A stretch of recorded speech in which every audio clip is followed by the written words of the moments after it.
Welcome everyone to the first episode and first session of what I'm calling the Exo Chronicles. Um, Eventually it will be where I have more players, but today we are doing a sort of a solo introduction campaign, like mini campaign, one shot type thing. Not gonna be a one shot, but Um, we're doing a solo adventure, and I am joined with my good friend Balbow. Hello. Hello, Balbow. And I set up a little mini campaign for him to introduce him to the world that I have created, and hopefully, uh, we'll see how it goes with his character and see how his character sees this world and everybody. But I have a little bit I'm gonna do before we get into the main like session, but Balbo, is there anything you would like to say about your character before we start? Like who you're playing? Well, the character I'm playing, I'm using a placeholder for what the character is, so I could make the character, but the race he is more of a race that I pulled out of my book that I tweaked a little bit for the campaign that Ash has going here. So, Mm-hmm. character is going to wind up being a bard. That's pretty much an outcast. So this should be interesting. Oh, I gotta turn that down. Yes, it should be interesting. But if you are ready, I'll go ahead and get into a little intro thing for it, and then we're gonna jump into your character. Jump in character and Sounds start the session. Alrighty. sounds good to me. Alrighty, so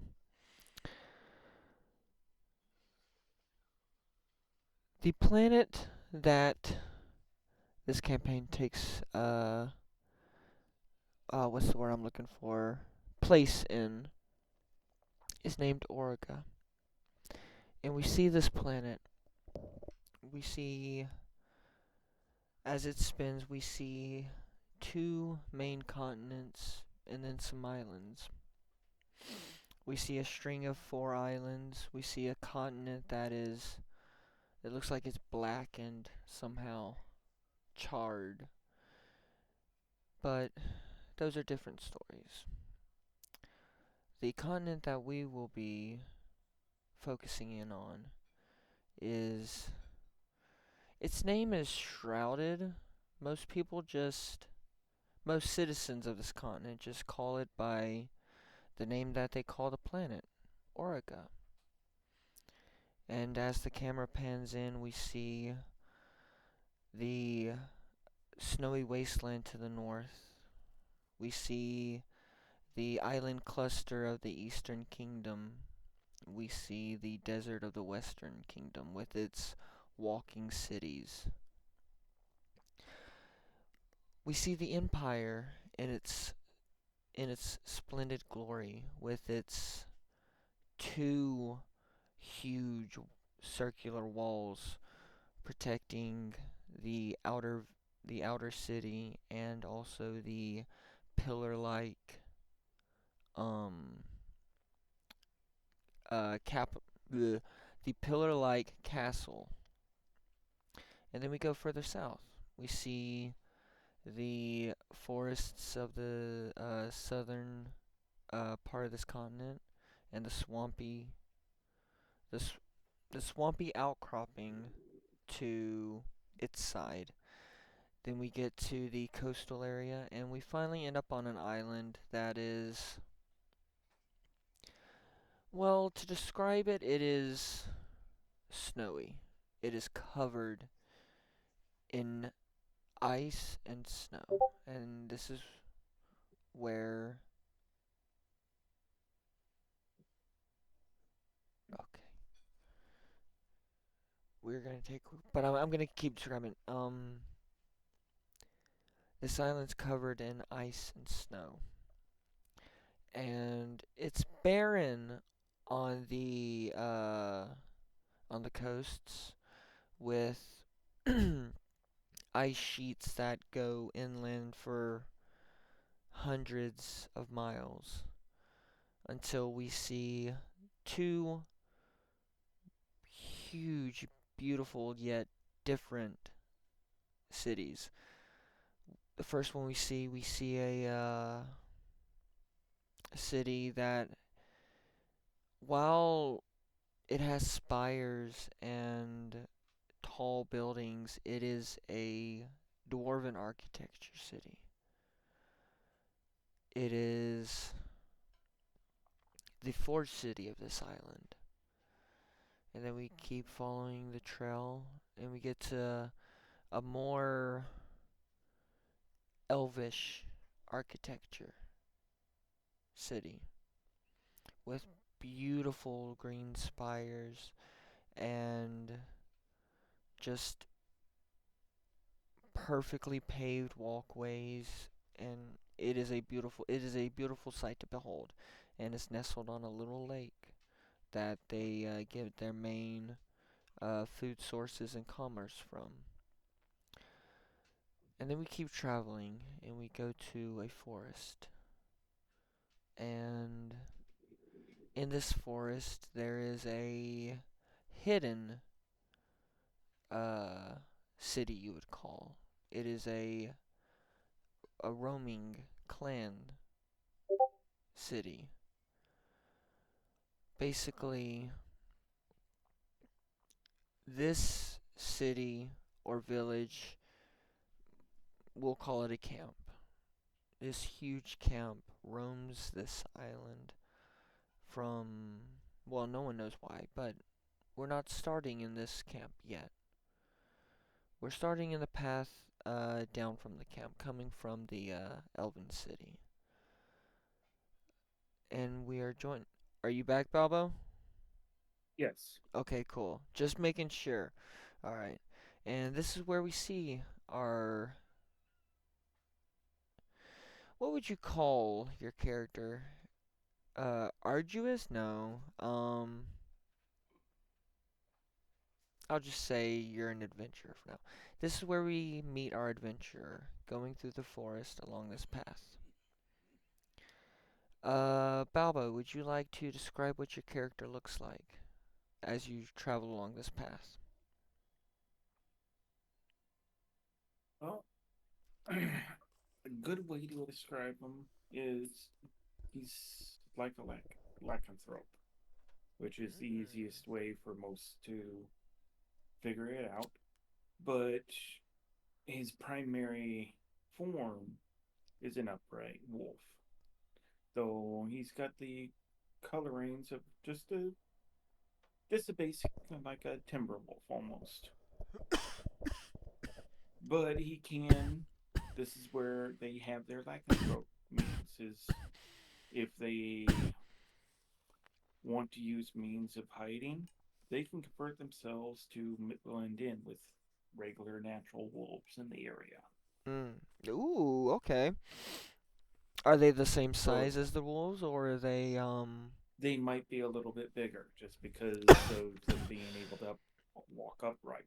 But also, most of this race don't get much taller than 5'5". And how tall is Balmesh? Balmesh is about 5'4". 5'4". Okay. Shit, you're short.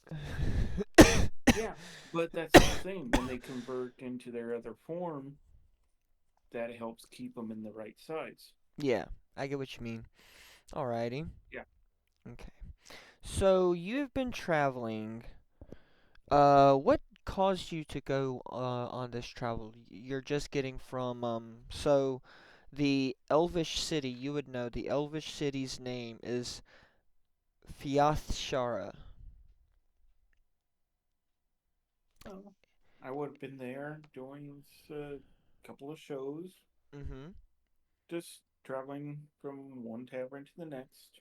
And how did those shows go? Well,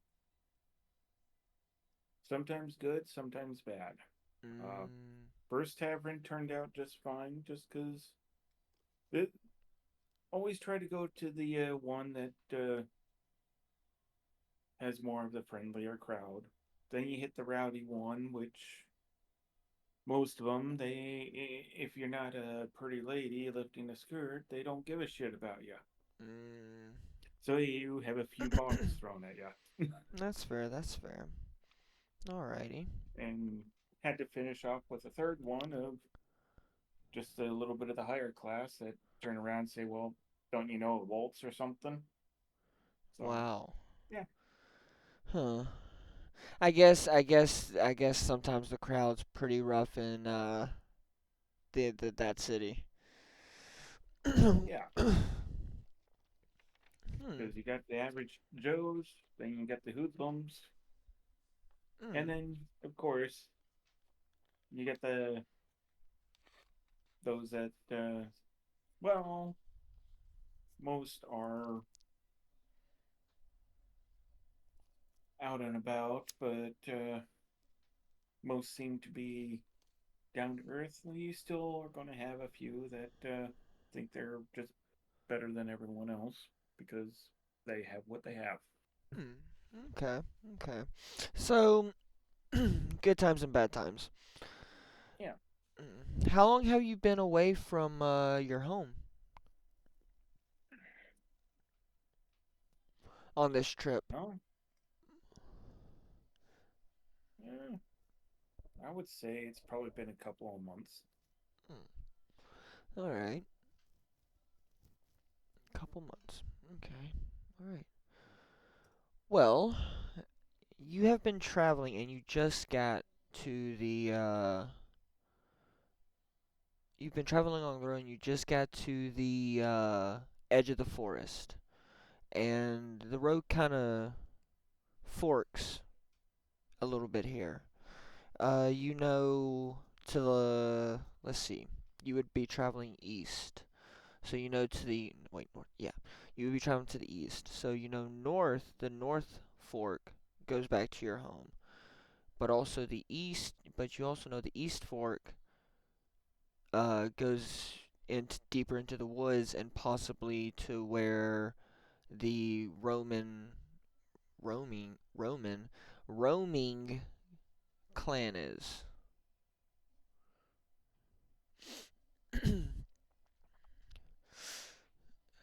And I'll leave it up to you. Which way would you want to go? Uh, Still not up for going back home yet, so let's see if we run into the roaming clan.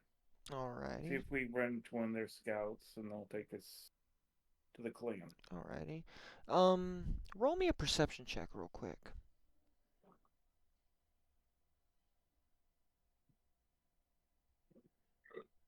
You want me to do it in here In or rolling them on? bones.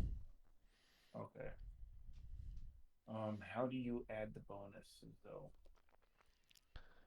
Uh, Let me see your character sheet real quick. So your I'm, perception would be I'm plus trying. 6. I'm trying to look. Where am I? Yeah. So you would just do the uh exclamation mark roll 1d20 plus 6. Okay. Yep. We're gonna have to do a little bit of this every now and again. Holy fucking shit.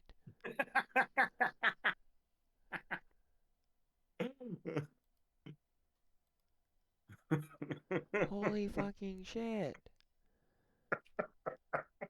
Okay. Alrighty. So you're not gonna have to roll a random encounter because you already fucking see it. The road to so your people, your race, they are very one with nature. from what you've told me. And Balmesh, while yes, he is shunned for certain reasons and stuff, he is, you would say he's very well tuned with nature. So he would understand that he would understand what it means when he sees this. So you rolled a perception check and you got a 23, correct? Yes. Yep. Okay, so as you look to the east, you somehow your eyes penetrate. It must be like a shift of the light and how the wind's blowing the trees to cause the light to pierce the canopy. But off in the distance, deep into the woods to the east, you see this great elk standing on a little hillock with antlers just look antlers that look like they're carved from porcelain.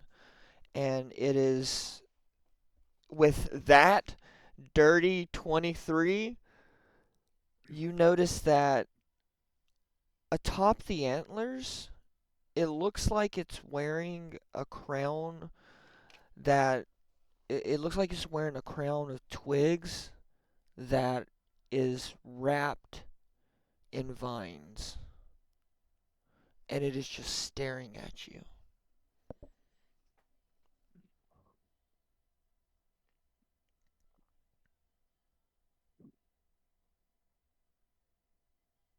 with this piercing, almost knowing gaze.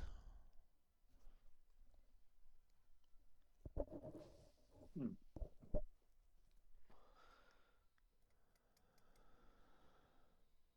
Well,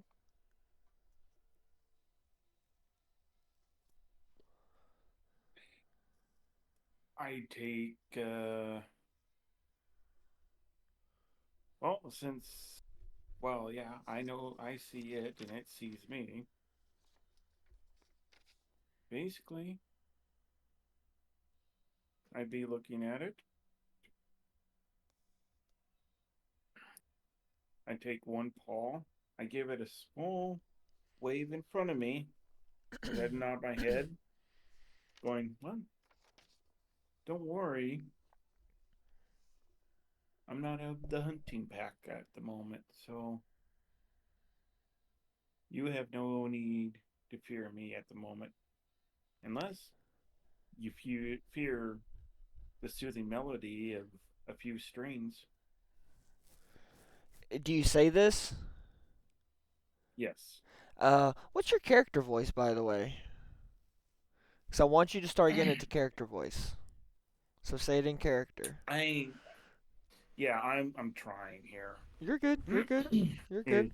It's a little hard for me to change my voice, so Oh, you're fine, dude. You uh, know how hard of a time I have yeah. with deep voices. By the way, just as a side bit to whoever watches this in the future, yes, we're gonna try to mostly stay in character and in session and just like go through it, but there might be little hiccups like this. Most of the time, I might take them out, but if something funny happens or just some funny comment, I'm gonna leave it in. Just as a, this is your frame of how this is gonna be. But going back in, Mind Palace. Let's go. Yeah, he's got a little bit of a softer tone, and it's a little difficult for me to do softer tones. I know, especially with your mic. Mm-hmm. So,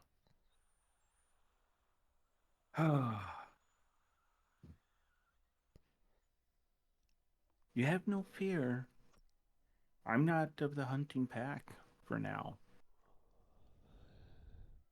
unless you just fear the strum of a few strings from a musician.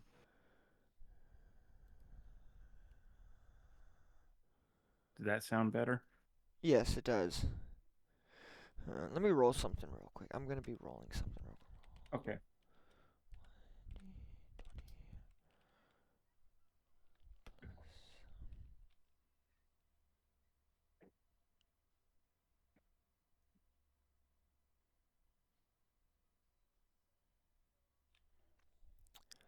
Give me a charisma roll.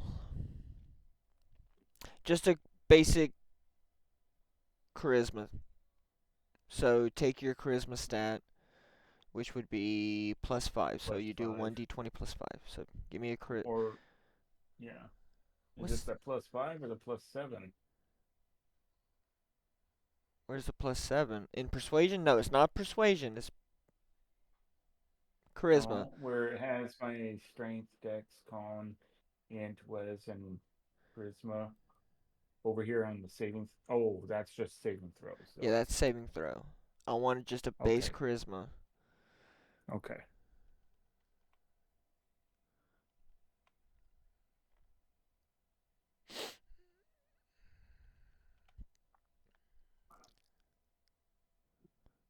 Oof. Ooh. Ooh. Okay, as you say this, it does not speak to you because it's so far away, but you see it kind of lift its front leg, its front left leg, and kind of strike its paw on the ground. But it's still standing there, just staring at you. If you want, you can roll an insight to see what it could possibly mean, but from what you just get right now, it's not really from what you said, it's not really angered it or anything. It's just like striking its paw. Yeah. I will say, I will say, 'cause it struck its paw while you were speaking. When you mentioned the music, is when it struck its paw. Hmm.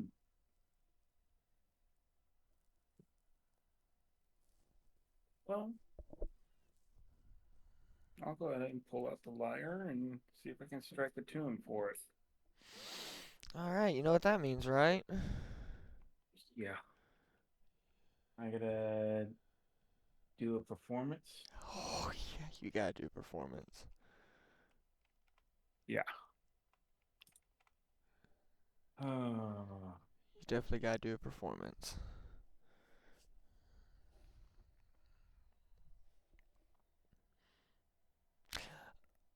All right, all right. That's damn good. All right, so explain to me what this performance looks like. What do you do?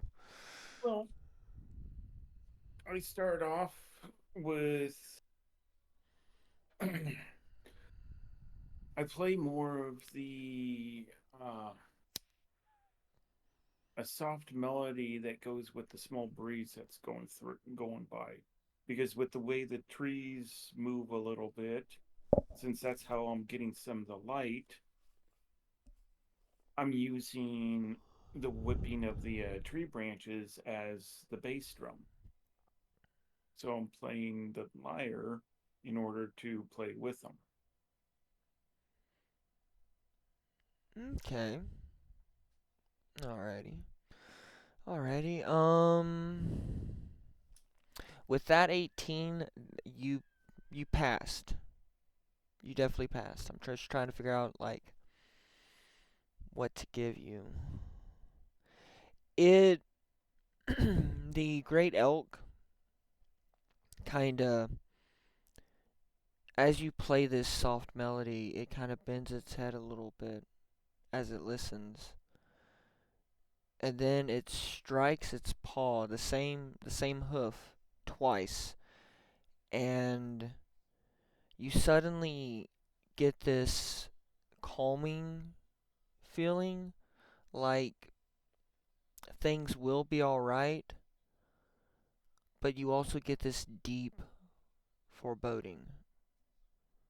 Yeah, And then as quickly as you feel these feelings, they seem to disappear. And you see the great elk look at you one more time with its deep dark eyes, and then it just turns away and walks into the woods, and you're left alone And actually, I will say, as you were doing this, you were unconsciously walking forward down the eastern path. So, as you see it walk away, you are now at the very edge of the forest. Like, one more step and you're in the forest, going down the eastern path. Well, that's gotta hand it to a bard. Can't seem to stand still when I play, can I? No, apparently not. Well, I just put my leer away and say, okay, I guess we're definitely heading this way. How how does Balmesh react when he gets that feeling? How do you Well, react? he's concerned with it because he's concerned with the foreboding, but you know,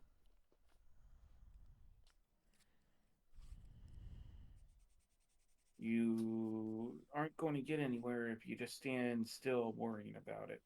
So Very true. until you know what it is, well, you can't really do anything to set up for Very true. All right. So heading east. it. Yep, All right. Now, is there a because net? that's the way the leer took him. So Okay, okay. I can do that. I can do that. All right, hang on. I gotta. I'm gonna do this real quick. I'm looking on my phone real quick because I'm going to Balmesh's character sheet on my phone, so I can actually look at it without, yeah, without uh, popping scrolling it up. off and stuff. Yeah.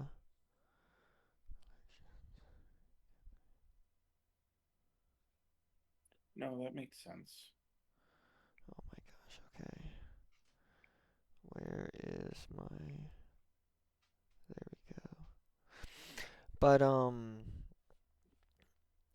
I'm trying to figure out what to get you to roll because I want to see how you can navigate the trail, and that depends on how long it takes, which also depends on something else. So I'm trying to figure out what I would have you roll. How familiar are you with this part of the forest? Well, That's my first I'd question. be I'd I'd be a little since I've been doing this. I'd probably be a little on the familiar side. Not an exact expert of where I'm going, but I know if I stay along the path, at least I'll run into one of their guards and they'll lead me to where the clan's at. Okay, so I'd say about. All right. So first off, roll me a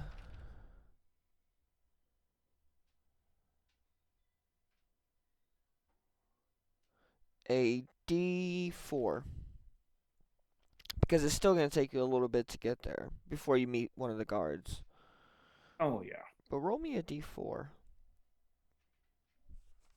I have a little table right here. A 1. Oh god, okay. Since that's going to happen, roll me a D6, Balbo.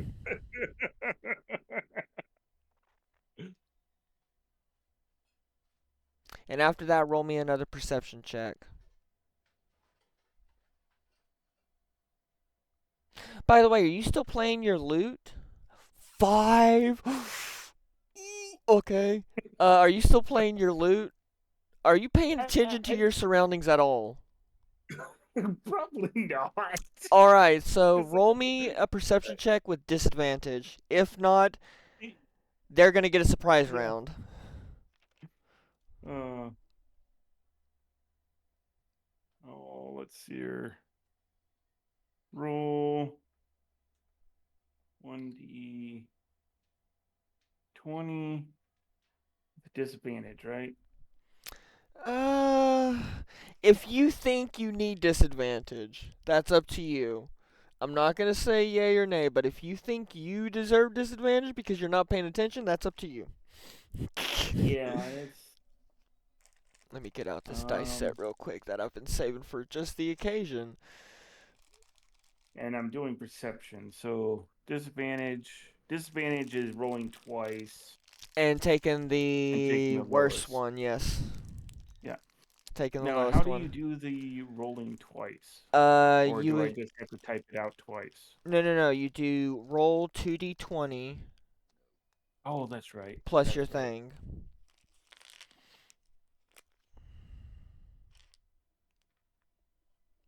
That's Plus six. okay. That's way too. Don't worry. Ouch. A nat one. Oh my god. Oh yeah, dude. They are completely going to get okay. So, Yeah. so, how you feeling, Balbo? Like I'm going to get fucked over once again. Oh, dude, you are gonna get so fucked over. Okay, so you are walking down the forest, and it's looking a little darker. Roll me a perception check real quick, just to see. Uh, Oh wait, was that your perception you check? Yeah, just, that was your perception check. Okay, yeah, that okay, was. okay, that was your You perception check. My bad, remember my you bad, had it. my bad. Okay, so, alrighty. Now let me pull up. Actually, I can do it on my phone as well, cause you know how to do this now with your character, so I'm gonna. Yeah. I should really have this, but I don't. Okay, let's see.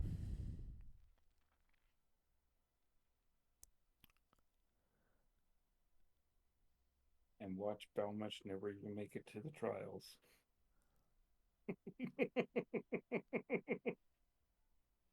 That would be so hilarious. Okay, so as you're walking through this forest, you notice it starts to get a little darker. You don't know why, because you're just, you're playing your lyre and you're just feeling the music, but you notice it starts to get darker. And as the wind goes by, you hear a slight a whistle as if it's hitting something very, very thin. And as you notice this, you look up and you start noticing the spider webs. And you start hearing scuttling. And then okay, so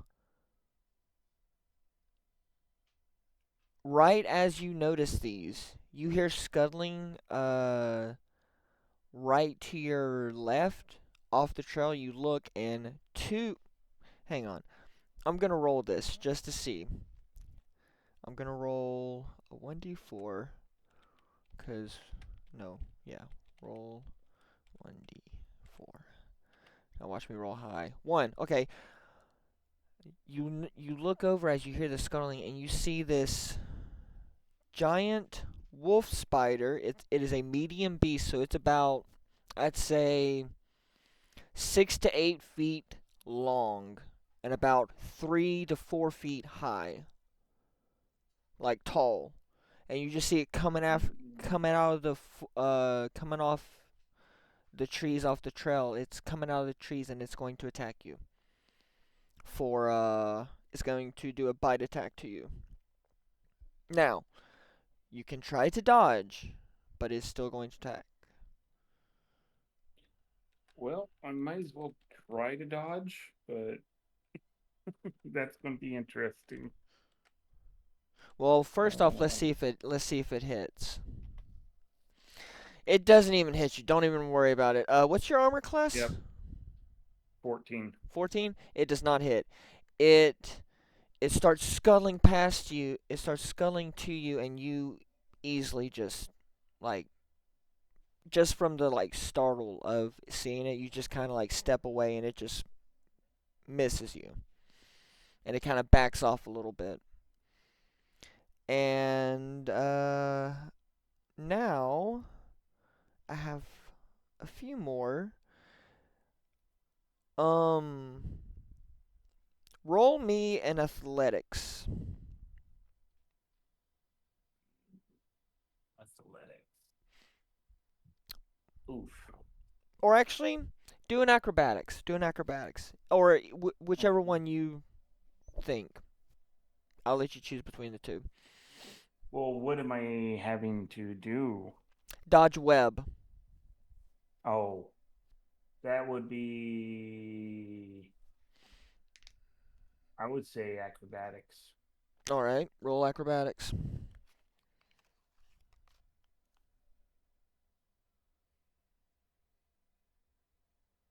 Oh, they're both the same anyway, so.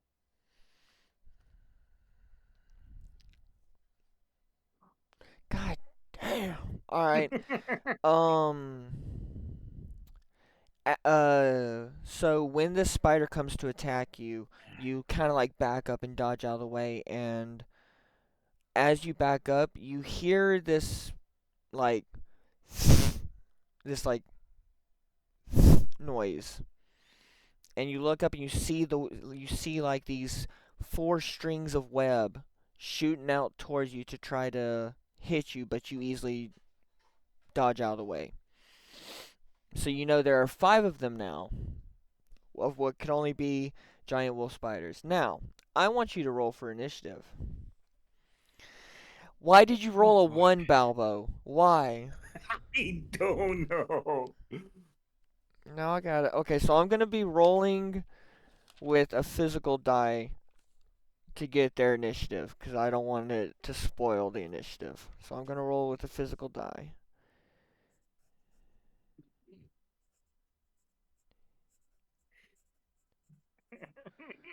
What did you. Oh Where my everything god. counts. I can't do shit. Okay, so Balmesh got 6. Where's my fucking dice? That's not the ones I was looking at. That's the ones I was looking at. Okay, so I need a D20. Okay. All right. So let me look at these. Let me look at these wolf spiders. Uh, I'll say they get a +2. All right. So what was your initiative? 6. All right. Oh. Mm.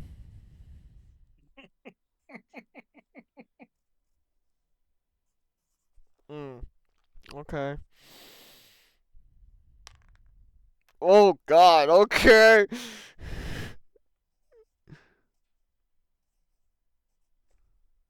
No, no, no, no, no. Sorry, sorry, sorry, sorry. Oh my God.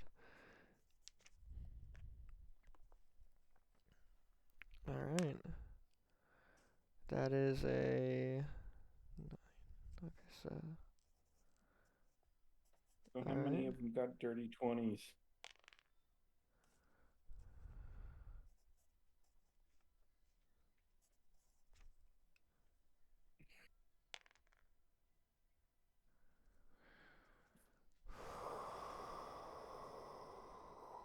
Jesus Christ. Jesus Christ. I'm gonna re-roll that one. Like I said, how many of them got dirty 20s? Oh, I'm well, no, guessing they're neither all one. getting the same. Oh, gee. One got a dirty 20. Okay. So, do you want to know where you are in the initiative order? Or you just want I, to go with it? I'm probably dead last, but I'll go with it. Alright. So, the one right in front of you is going to come in for an attack again. Okay.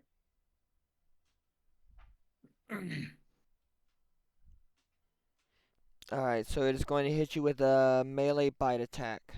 So let's see how that goes.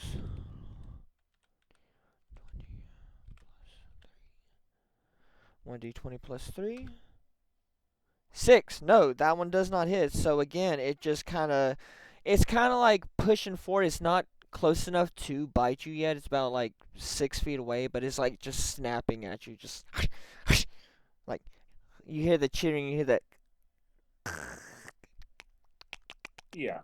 you know. It, it's trying, but it's just not too sure exactly if All right. it can even get to me. So the next one is going to try to shoot you with some web again. So 1d20. I'm going to give it a plus.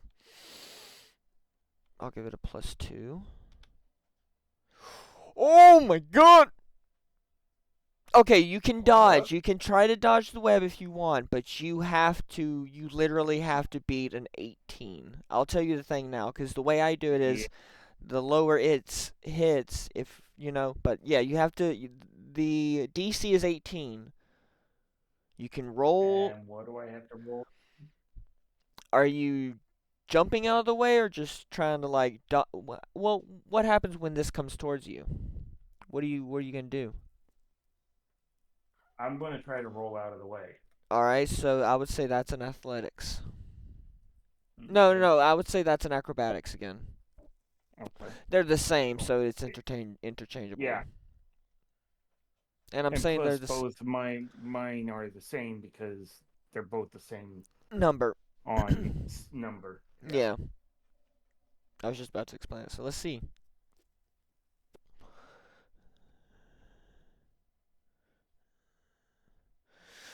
Nope. You did not.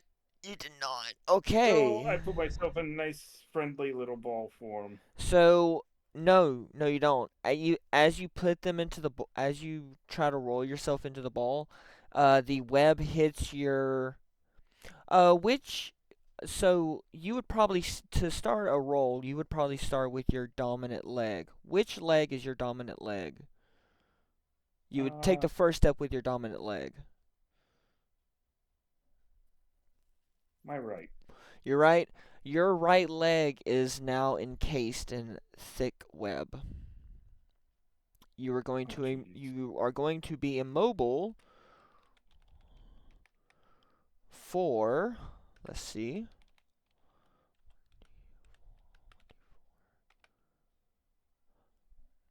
one turn. But you don't know that. But you are immobile and you cannot move. And you're so it's from your foot all the way up to about halfway up to your knee. And Okay. everything that's encased in web is starting to feel a little itchy. All right, after Ah, that painful. one, the third one is going to attack, and it is going to rush out and uh just try to bite you. Now you can dodge, but it would be with disadvantage since you are currently immobile. Okay. Plus 3, but it's probably not going to hit you again. God damn it! Again, it's just Like, like corralling you. It's like. All right, so that's the third one. The fourth one's gonna attack. It's gonna cut. No, actually, it's gonna try to immobilize you again. It's gonna try to immobilize your other foot. 20 plus. What did I give it? 2. 6. No, 15. What's your armor class? 14. Okay, so that hits. Now you can try to dodge, but it would be disadvantage. Yeah, let's try. All right. What, Roll. what do I have to lose? All right. Roll 2 dice and take the lower one. Are we already gonna have to fucking restart? That would be hilarious. Oh, 3. Ooh. Okay. Nope. You do not dodge. Your left leg is now encased, and it is going to be encased for roll 1d4. 4 turns. Yay. Wonderful. Alright, so that was number 4, correct? That attacked? Yep. Did that? Okay, so number 5 is going to come in for an attack again. So now you're going to be surrounded by 3 of these wolf spiders. And number 5 is actually a little bigger than the other ones. So instead of it getting a +3, it is going to get a +4.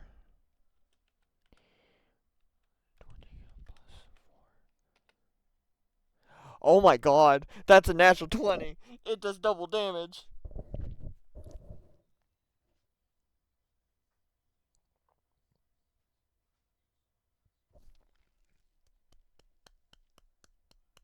Okay, let's see how much damage it does.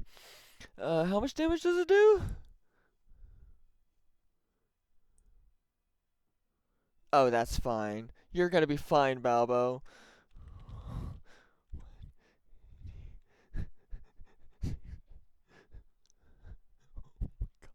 Yeah, but remember, it's twice. Yeah, so I'm gonna do 2d6 plus 1. You take 6 damage. Okay. Alright, and now it's your turn.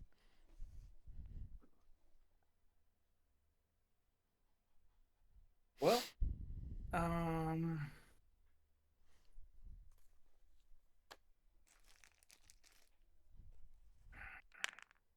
hmm. I'm pretty much immobile. Mm-hmm. I have one that's within striking range, No, you so have 3 with it that's within striking range, because each of them are within 6 feet of you. okay. So you have 3. And since you have 2 weapon fighting, you can attack at least 2 per turn. I would Yeah. say with 2 weapon fighting. We're kind of loose. So, We're this is for the listeners. We're kind of loose with the 2 weapon fighting rule a little bit, so it lets you get you. It's fine. Continue, Balbo. Sorry. well, I'm going to try to use both my weapons on one.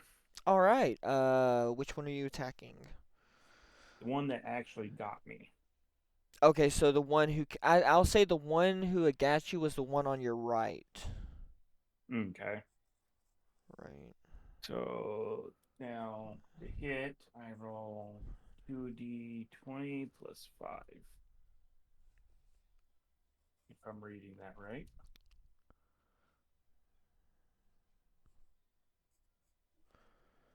Okay.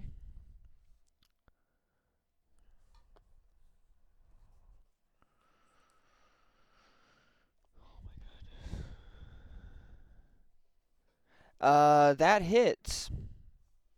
Well, Well, hang on, hang one, on, hang on, hang on. yeah, Uh, one it's hits, the other doesn't probably. okay, okay. So Or, which one's which? Are both of them the well, same? Like 1d20 plus something, plus 5? it just says plus 5 Okay. for Which me. which So so the I first I'm one's the gonna dagger, the second one's the sickle.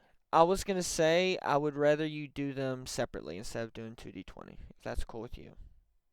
Okay, Okay, so we will disregard that roll. So go ahead. okay.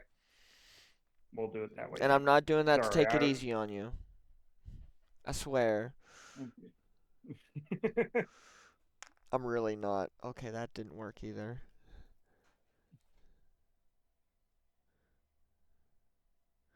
Okay, ooh. The dagger does not hit.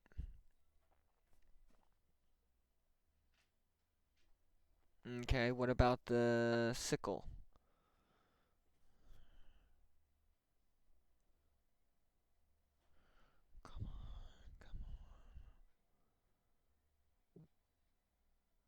That does Dirty hit. 20. That does hit.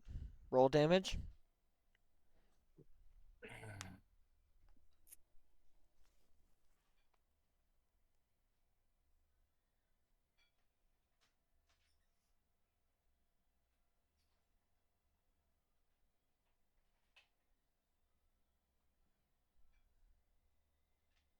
Okay, 5 damage. Very nice, very nice.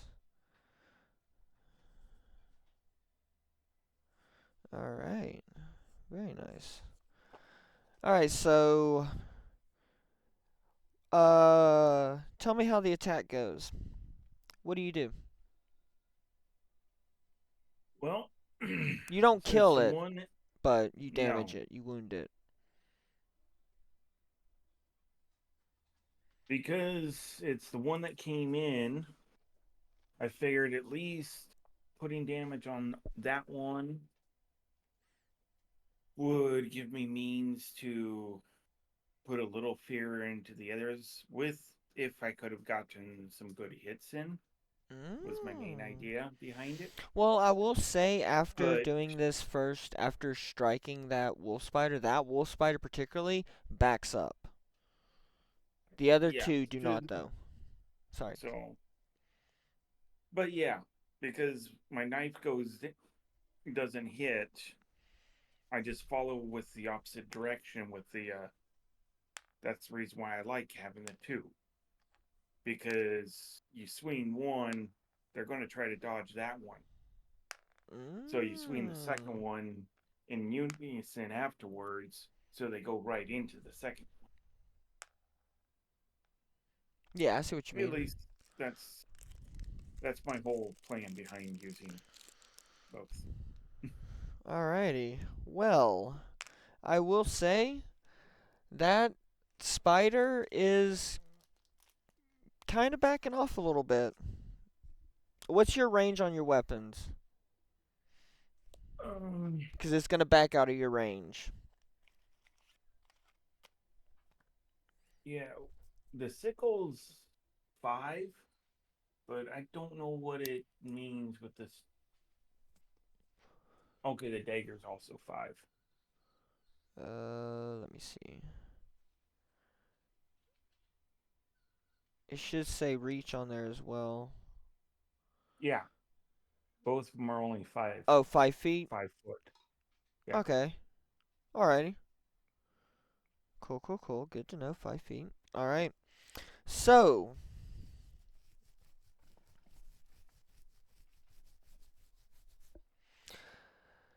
first one to go up is the one that you just struck. No. No, that was the No, no, last no. one. Yeah, yeah, yeah. Yeah, yeah, yeah. That was the last one. The one you just, The one that missed twice already now. yeah. Hang on, I gotta rewrite my little things.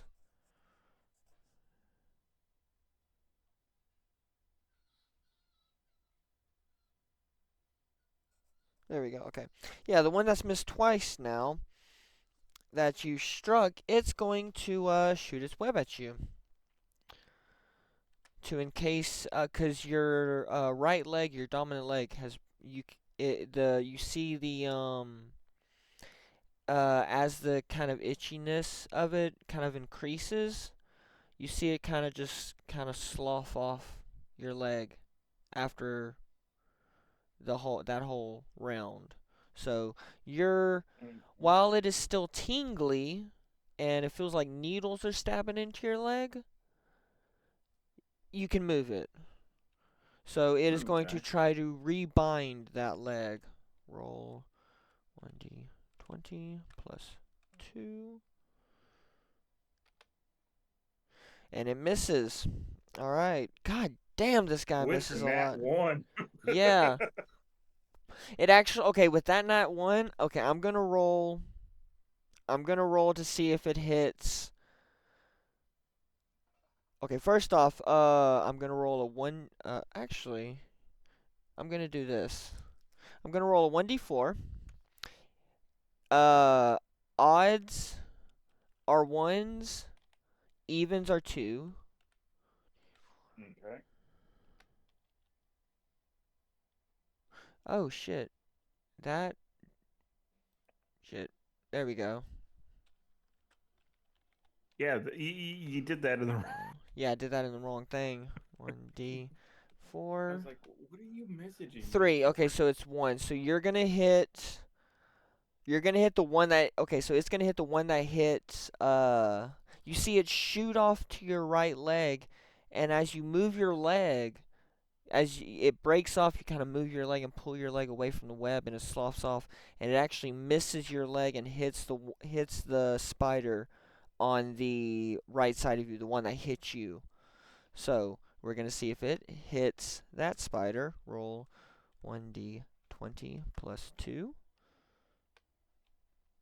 And it actually fucking hits the spider. How many turns is it stuck? Oh, it's immobilized for 2 turns. Okay. So it can't move for 2 turns.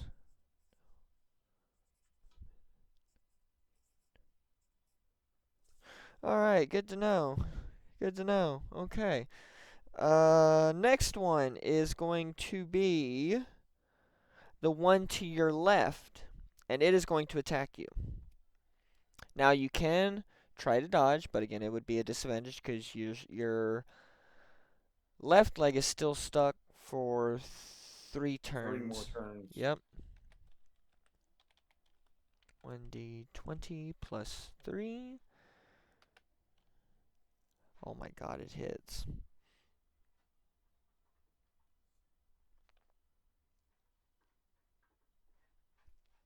Okay.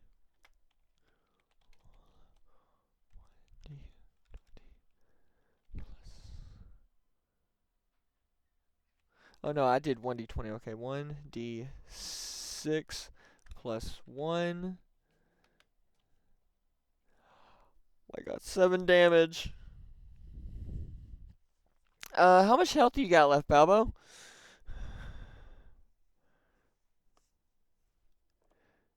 Balbo? Balbo? Uh, there's no breathing. Ah, okay. So, as you fall down, you feel it strike you, and it strikes you on your, kind of like on your left hip, and you feel the pincers bite in, and you feel the poison course through your veins, and you just black out. You feel like this webbing is kind of covering you a little bit.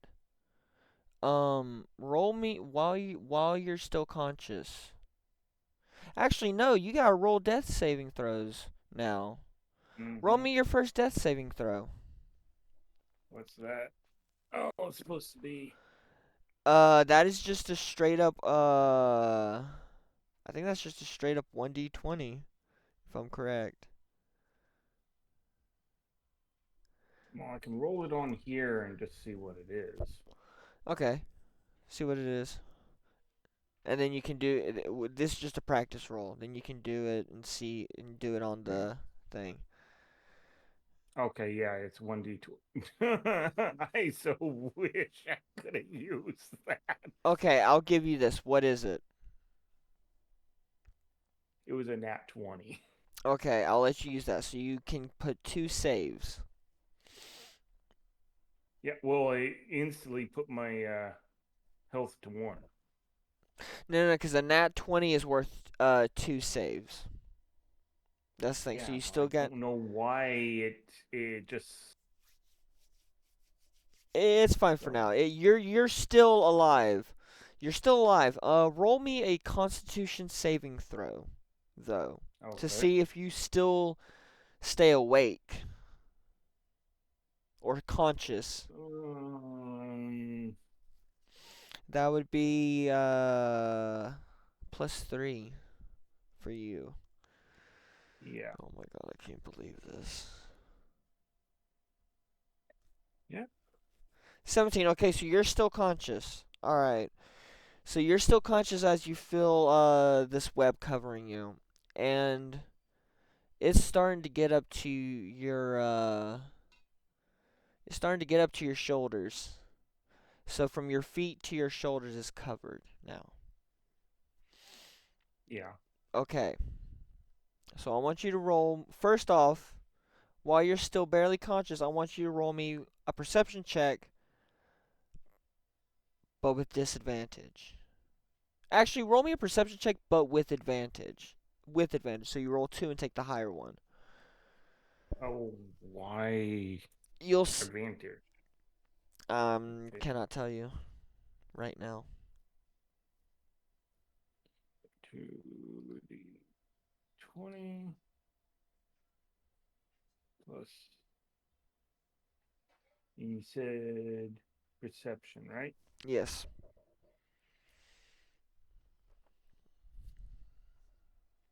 So 19 plus 6, which is 25. Oh, okay. So 25. Okay, so you you hear the chittering, and you hear actually you hear all 5 of the spiders come close to you as they're webbing you. And then as it starts to cover your head, as the webbing starts to cover like your mouth, your head kind of goes to the side to where one of your ears is on the road, and you hear footsteps coming down the road. Roll me your last death saving throw, Okay. or roll me your next death saving throw, and then roll me another Constitution.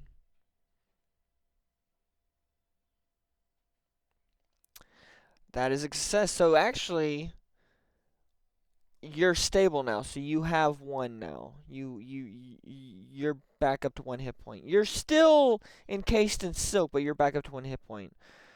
Okay, now roll me the Constitution saving throw. Honestly, I feel like even if you pass, you can decide not. You can decide to go unconscious. Because honestly, I feel like going unconscious would be very good for you right now. Error. You did the wrong type of roll, man.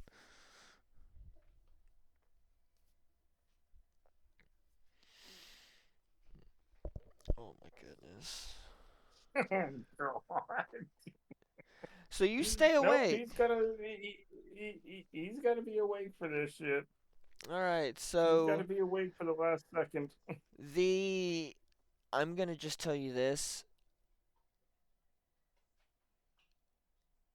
The webbing is now up to your eyes, and as you open your eyes, you see what's producing the webbing that's covering you, and that mixed with the poison that's coursing through you're alive, but there's still poison in your veins. You pass out, but right before you pass out, you hear voices. You don't recognize them, but you hear voices, and it sounds like they're coming closer to you. You hear one saying, you hear one say, we must save him. We must save him. He he's still alive." And then you just pass out. You're out. You are unconscious. The last thing you hear is the voices, and then you're out cold. Okay. Oh my god. I can't believe that. I can't believe you fell so quickly. Okay. Anyway, you as you're unconscious, you have fevered dreams.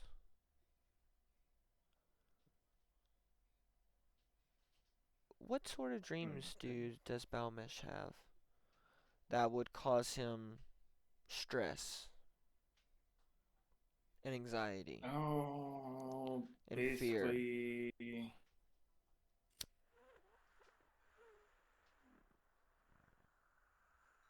oh, basically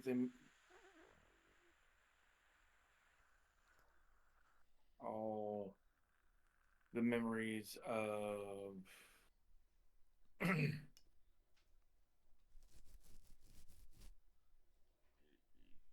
being basically kicked out as a pup. Mm,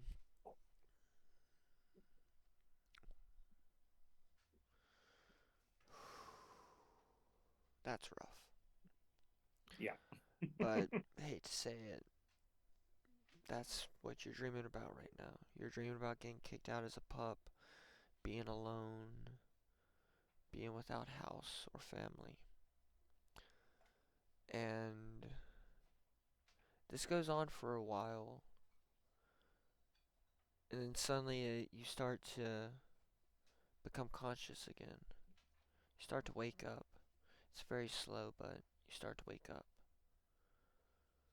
And you open your eyes, and it's blurry, but you see the face of it's a gentle face. It's a kind face. But the first thing you notice is the eyes, this person's eyes, and it's still blurry, so you can't tell what race they are, but this person's eyes are blind. They do not work. Hmm.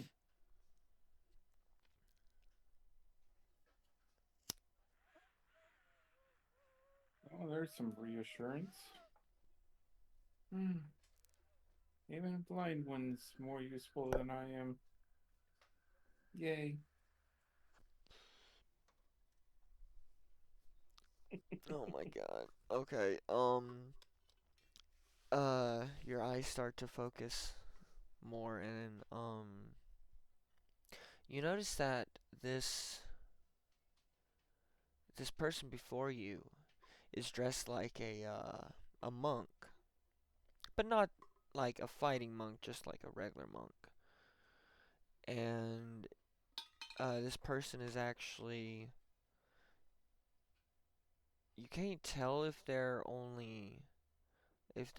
full or half breed, but you notice that they look like they have some tiefling blood in them. So they have like little stubby horns on their forehead that kind of curl in a little bit. Their skin is like a really like ashen burgundy, and Okay. they're just looking down on you, and they notice you don't know how, but they notice that you're awake, and they're like, ah, I'm glad to see you're awake. When me and my group came upon you, you were about to be spider food, but we came and got you just in the nick of time.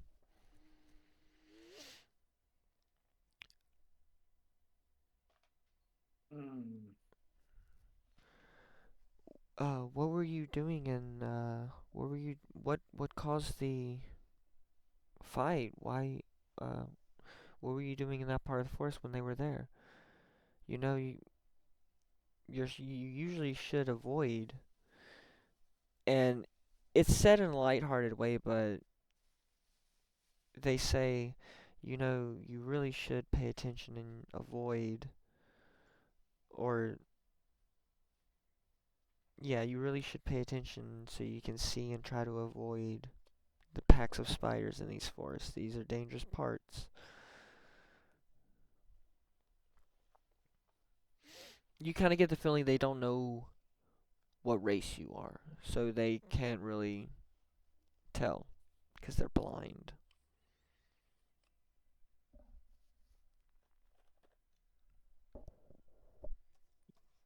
Well, uh,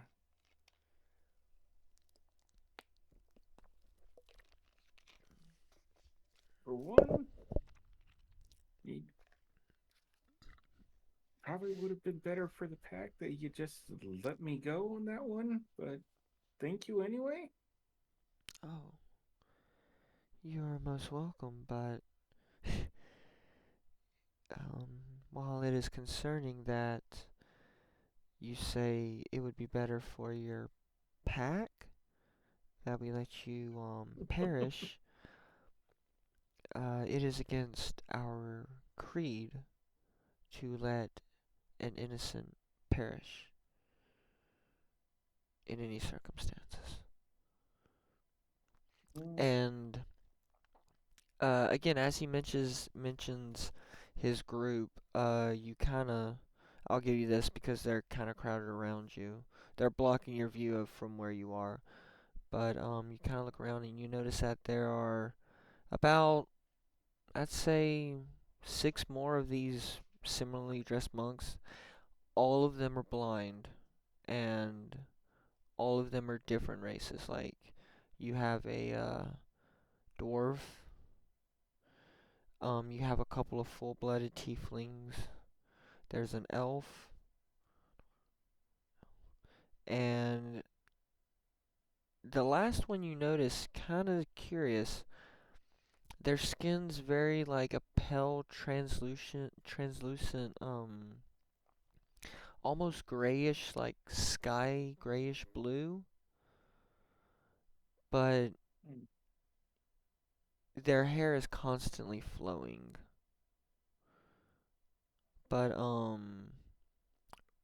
your attention turns back to the one that's over you, and they're like, "Yeah, you should really. It is against our creed. We cannot let you perish."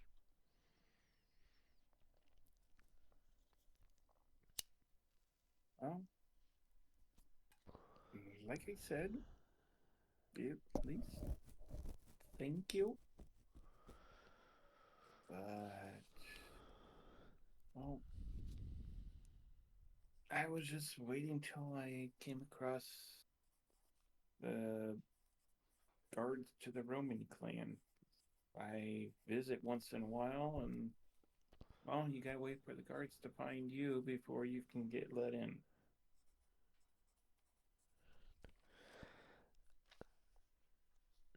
Well, that is true for most. For some, you just know the way. But as you mentioned, you were looking for the roaming clan. Uh, the half the tiefling, the one who has tiefling features, uh, kind of does a little not really very expressive in the face, but kind of like perks up a little bit, and they're like, "Ah, so you wanted to visit the Romano? Well, uh, looks like it's your lucky day, 'cause you're in their camp right now. We brought you here, and they helped siphon the poison from your blood, 'cause you had some nasty bites." And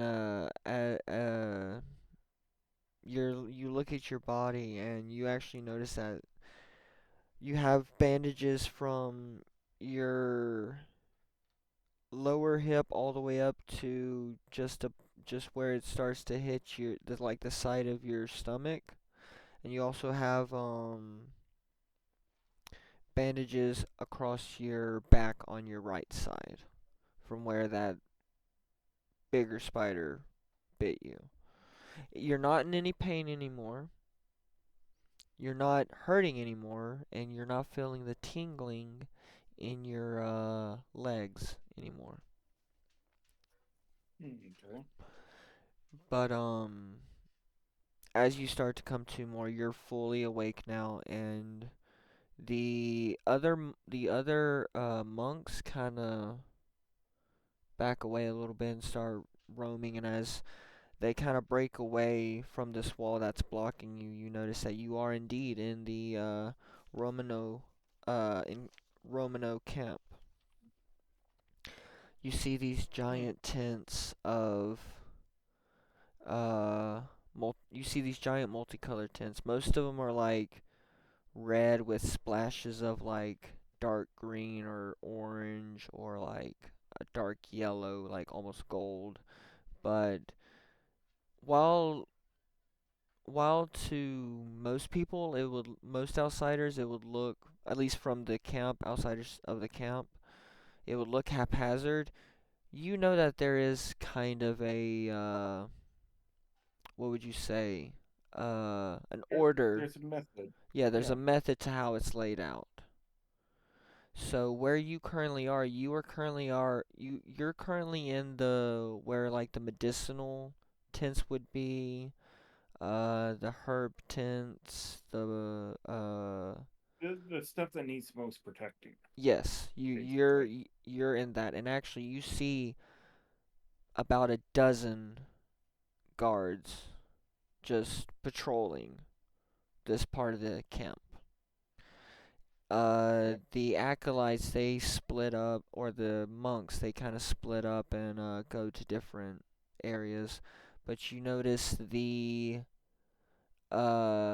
wispy one, the windy wispy one, goes into one of the main tents where like you would know the leaders or the heads of the different families usually are when in camp. Okay. But Mm. this one with tiefling features is still just they're near you. They kind of like as you sit up and stuff, they kind of like back away and they're kneeling down, but they're still near you. They're patiently waiting for you to compose yourself. Well,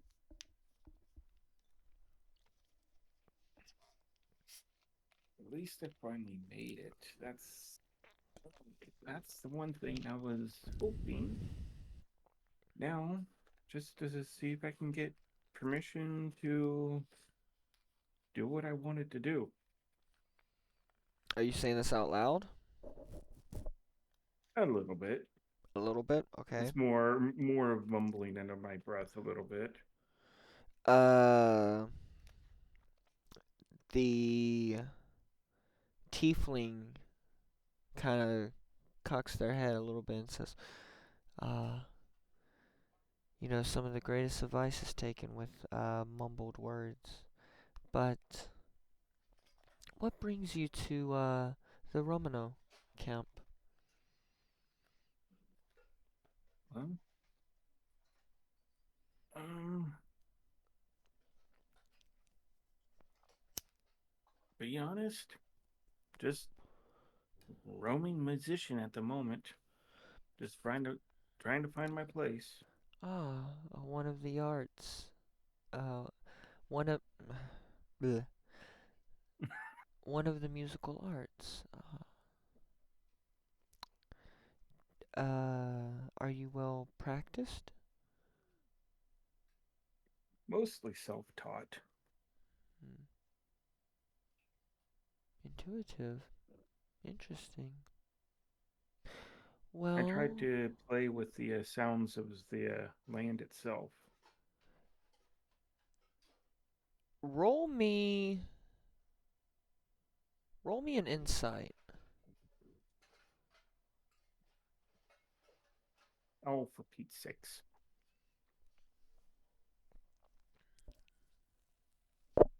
Roll. Insight. Where's my insight?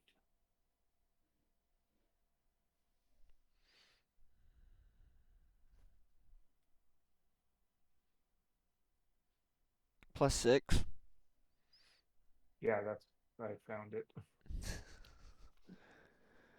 Oh my god. Why? Okay.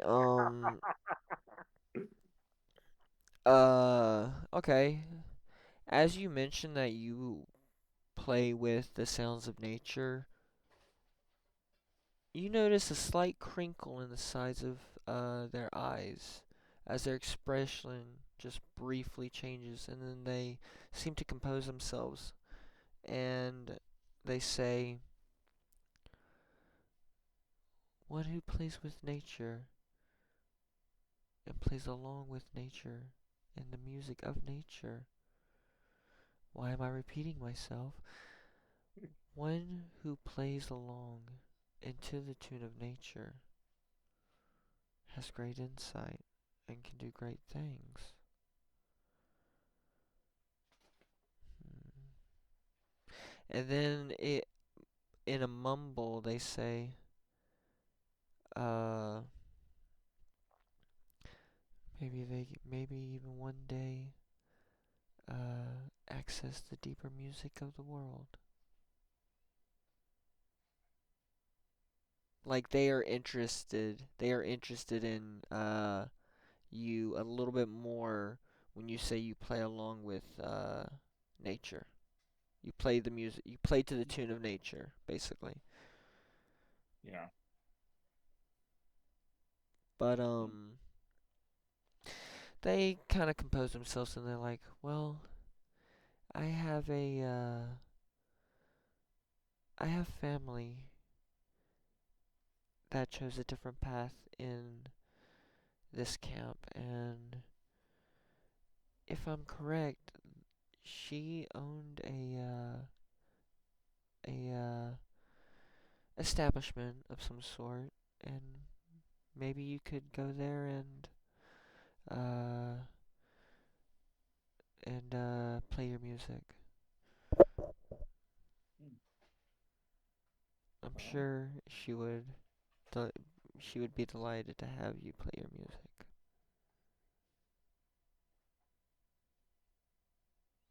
Just let her know Aliyah sent you, and she'll be sure. I'm sure she will accept you as a musician for at least a couple of hours.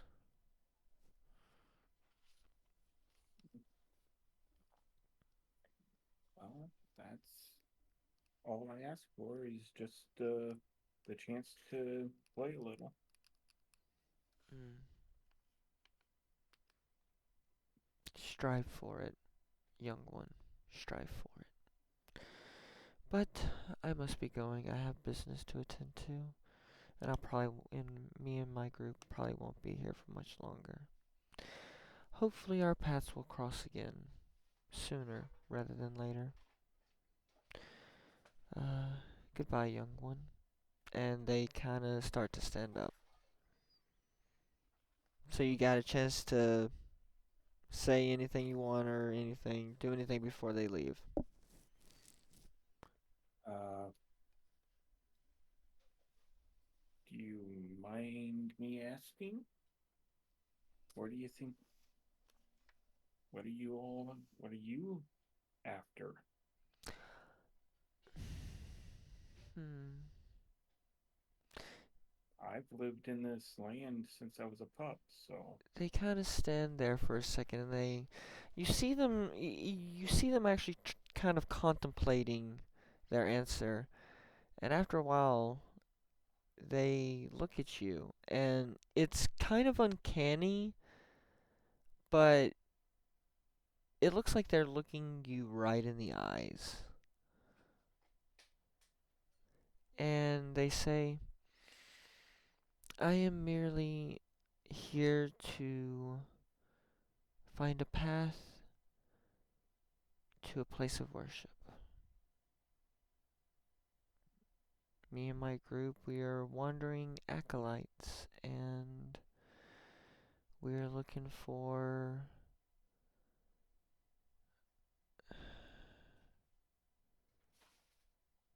a particular place, one that very few know of.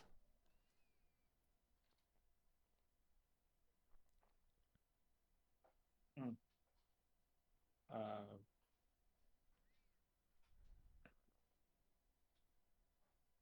maybe some songs of myths might give you a lead somewhere they might be. Mm, possibly, but I do not know if the songs of myth go that far back. Mm. I just know they've been around in my pack for a long time.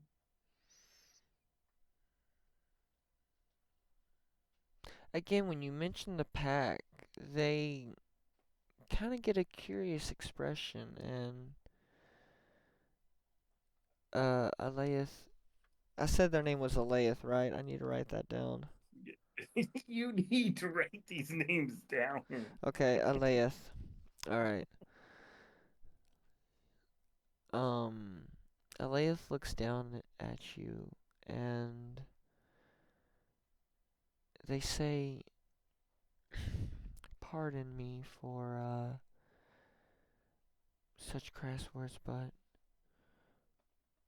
what sort of pack are you a part of? What are you?"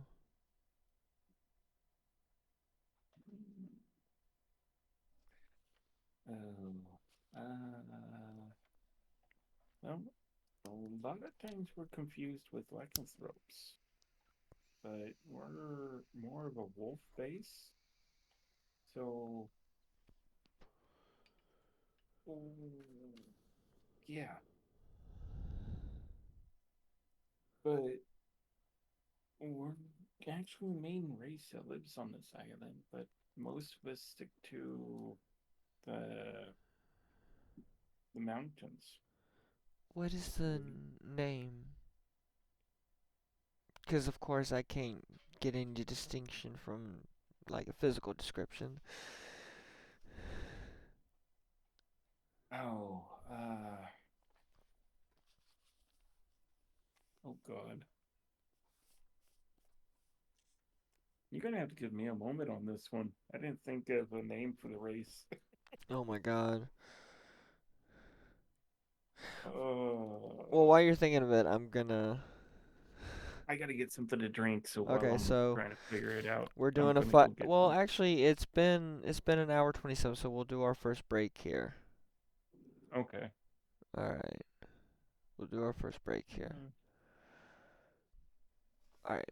yep. So they had just asked you, what is the name of your race? Uh, where?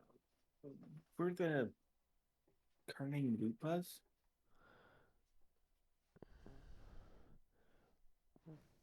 Hmm. I want to get you to roll to notice something, but I'm trying to. I think it would be an investigation. So roll me an investigation. Okay.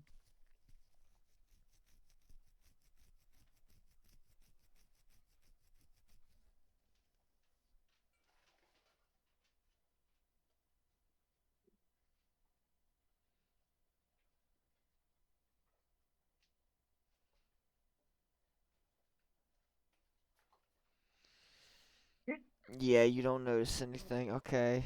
Uh,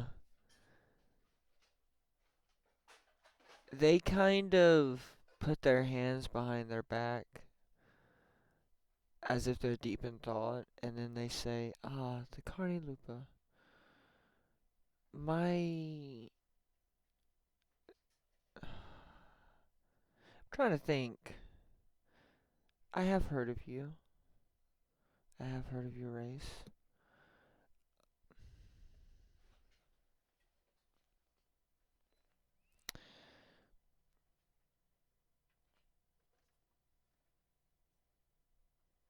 Yeah, we keep a little bit to the hills. Yes, I I know this personally. While I have traveled to the hills, I did it. I traveled there in one of my pilgrimages. When I pilgrimages pilgrimage in one of my pilgrimages when I was younger. It's quite. I found it quite curious, but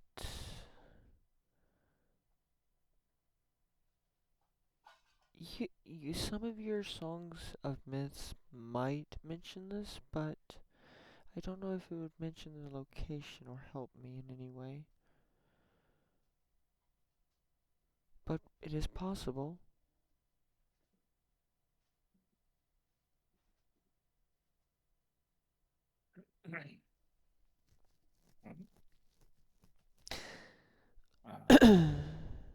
As a good model, Nothing ventured, nothing gained, right? Correct. I will say over this entire conversation, you have noticed, and I'm sure you've noticed as well, but Balmesh has noticed that they aren't really mentioning, like, you're gonna have to try something, try a different way, but they aren't mentioning, first off, what their group is, and second Mm-hmm. off, what they're looking for. Yeah, and that's where I tried to have him look into it a little bit without coming straight out, but Yeah, it's but they are they're not really dodging the subject. They just seem like they're keeping it close to the chest. You do not know why though.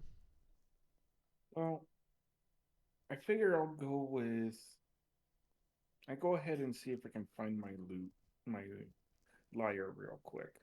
Like, well, give me a couple of minutes to compose, and we'll see if you see anything in this old tale. It's supposed to be one of the older ones, so Mm, okay. Then I shall wait for your composition. I have a few minutes to spare. well, then let me get my liar, and I'll make sure it didn't get damaged, and I'll get the tune going. Okay. Alrighty. So you start picking up. Go ahead. So I go ahead and uh, get up and go ahead and grab my lyre. It's probably with my the rest of my stuff. Mm. So I go ahead and take it on out and inspect it first. And then I pull a few of the It is not cords to make sure damaged. I pull a couple of the cords to make sure they from with the proper notes. Ooh, I want to roll for that. Not a Okay. performance. I wouldn't say it's a performance. It would. I feel like it would be like a sort of like maintenance role, but I don't know what that would be. Ah, Roll me an investigation. okay. Maybe that would work. Let me see here. Let me look at your things. Cause you wanted to check and make sure it's nothing's wrong with it, right? Yeah. And you're stringing along the stuff. Mm, yeah, roll me an investigation. Okay. Also, while you're at it, roll me a history. Well, it is Okay. an investigation. Um. So, how many strings does your lyre have? It's got 5 streets. The middle string was a little off key, Okay. but quickly you fix it. Now, I want you to Okay. roll me a history. Now, wait, I'll let you choose. Don't roll it yet. I'll let you choose between Okay. two. You can either roll me a history or a religion. They'll Hmm. basically get you the same thing, but worded differently. I'll do a history Okay.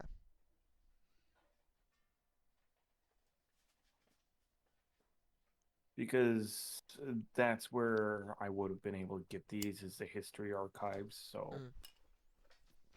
Alrighty. oof. You didn't beat the DC, but um you can't quite remember some of the old tales, like some of even before the resistance. or the uprising, Yeah, but but that's because I wasn't probably able to you stay reading remember. them. Yeah. I'll give you a little. I'll give you a little bit of something, like just a little smidge. You remember two notes to a particular, very, very obscure myth, a song of myth, Okay. and it's old, but you can't remember anything except two notes, and that would be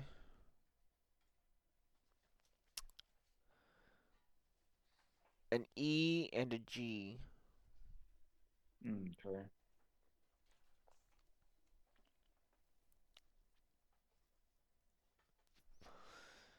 But Well, that's not much to really go off of, though. mm-mm. but but like you said, you play with Balmesh. You Balmesh Yeah. play to the tune of nature. And I just try to recall what the nature's tone is during that time, so I try to play close to it. All right. Are there any words to this song? Well, because I can't remember the words, I'm just going to have to leave it with the tone. Okay. And Alrighty. but I'll explain it because it'll be there's a lot of it that I can't remember fully. So a lot of the words I don't really recall, but the tone that went with it, I pretty much have a good basis to where it was. And I'm pretty sure even a tone can tell the story if you know how to listen.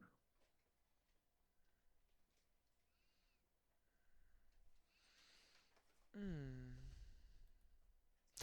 All right. Roll me Oh, a performance.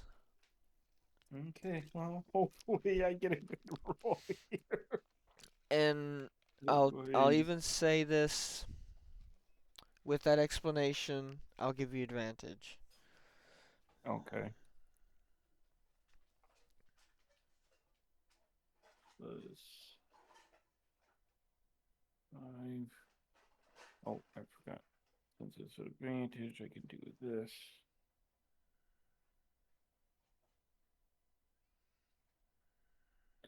Oh, it would be 16. That does it. 16 was the God. DC. Oh, All right. nice. You see Alieth as you start to play this tune. What sort of is it? What sort of tone is it? Is it somber? Is it? It starts off somber, but it turns into a storm. Mmm. Okay. Okay. And then it slowly mellows out to like the calm ripples to the ocean. Mmm. Okay. Okay. They kind of start swaying, and when it crescendos, you see them kind of like look. Their eyes are closed, but their heads kind of like turning as they sway and stuff. And afterwards, they clap softly. It's a golf clap, kind of like, but it's very sincere. And they smile and they open their eyes, and they're like, and Alia's like, that was a beautiful melody, and truly, to the tune of nature, a stormy nature, one in chaos, but beautiful. And there is a hint of familiarity, like a proposition of an idea, a little nugget, but sadly it does not help me with any information of what I'm seeking. it looks like they're about to say something else, but they kind of hesitate a little bit and then clam up. I feel like you're gonna have to be open about it if you want to learn anything Well, else. most of this land is in the archives of the pack.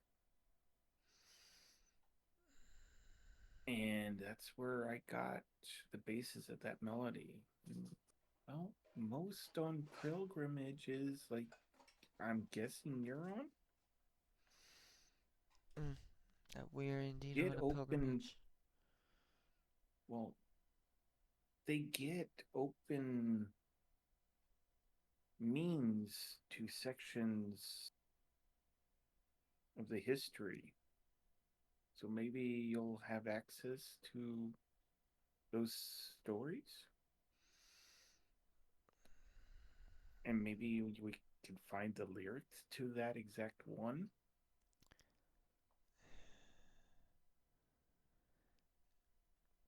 Roll me a persuasion.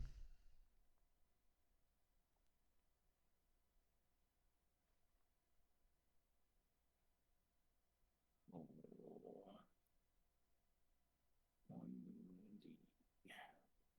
20 plus 7. God damn.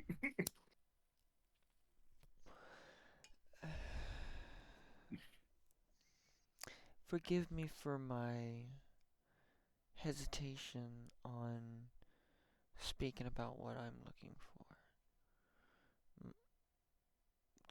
M- Me and my group, while yes, we follow a path just like anybody else, some history of that path is not very good.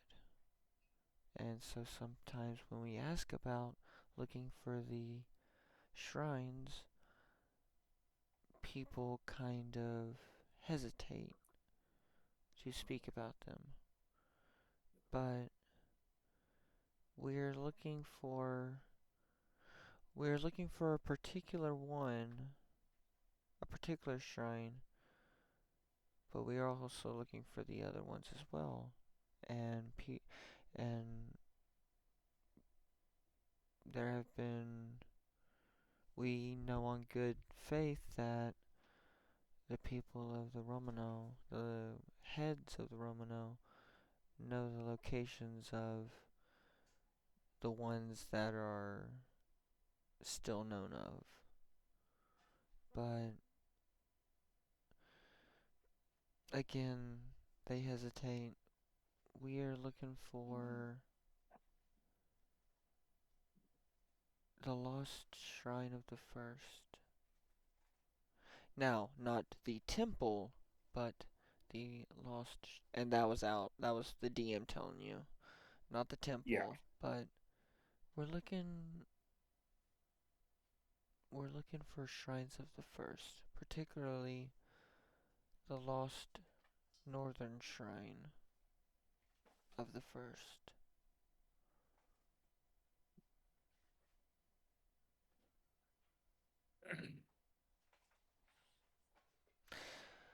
Roll me a Oh, religion. Before you speak, roll me a religion. yeah. Hopefully you'll get a Oh, fucking another nat 1D. 20. I hope so, because I need to be able to do something here, not fucking just rely on just, oh yeah, here's a little something, but I can't do nothing to A help. fucking another nat d20. Thank A God. nat fucking 20. Alright, at the mention of the first,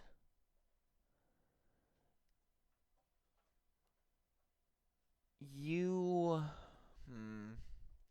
That's a fucking nat 20. I'm gonna have to give you something fucking good. Okay, so. You have heard. Oh, maybe I remember.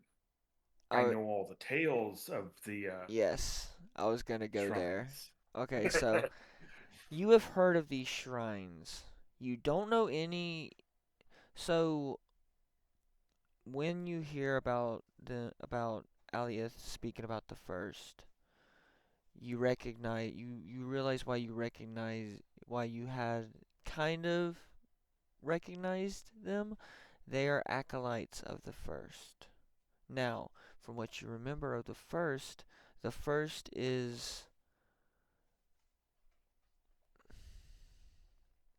the shrines of the first are supposedly shrines to one of the it's more of a I'm trying to think of the right word. I want to say esoteric, but also it's one of the more rarely known deities of this world, particularly of this continent or of this island. You Yeah. would have heard stories of the first, not only about the shrines of the first, but also you would have heard stories from your kin and from people of your village. Because the first, the like shrines of the first and the myths of the first go back to the time before, even before the uprising. Yeah. Now it's still clouded in mystery, but with that nat 20 and the connection that you already made with the history check, I will say the you remember now that the music of myth that you read, it did mention the first, Yeah. but it mentioned the first in both a good way and a bad way.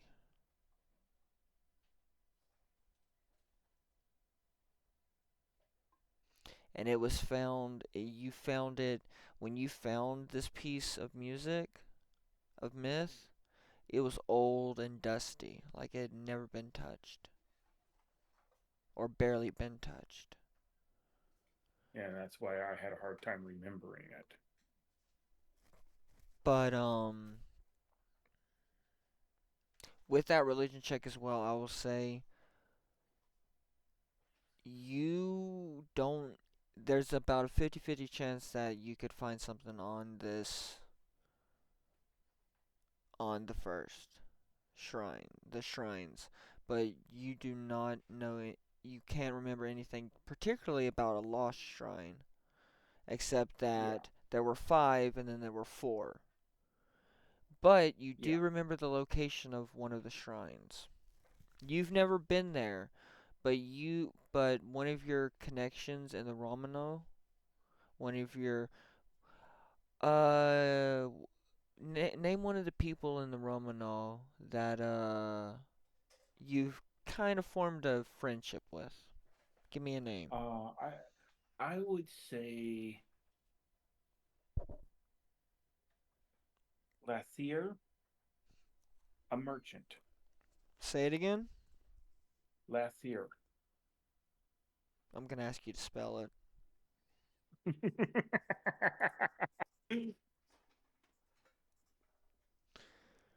Lathier. Okay. Um,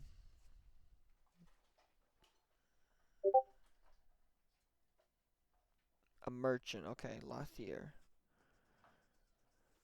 Um, Because that's where I got my uh the stream. okay. He did mention. You remember Lathier mentioning that. Now, since he's a merchant, he has connections to the heads of the Mm-hmm. families. He did mention a shrine to the south, just out of the border. Let me see if I got this correct. I'm gonna have to go and look at the map real quick. No worries.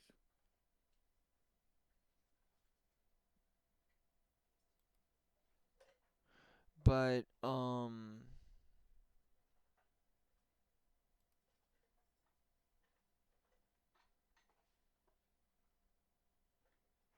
There we go. He overheard some of the heads speaking about a temple to the south of this forest that is close to the ice shelf overlooking the six or overlooking the volcano in the ocean. Hmm. Okay. Yes. Well, then I'm definitely going to be letting her know, letting them know about this. Okay. Well, go ahead. Speak. Uh, well, now that you say the shrines, um, yeah, there's one to the south, looking towards the volcano from here. Oh, really? Hmm. Well, maybe it might have some information about the lost shrine. I will have to Well, I'll have to tell Gail and uh uh I'll have to tell Gabe and Ezekiel, and we'll have to get the rest and make our travels down there. Now that's not them ending the conversation. That's just them saying, "Oh, I gotta remember this." yeah. Well, um, and the melody I played,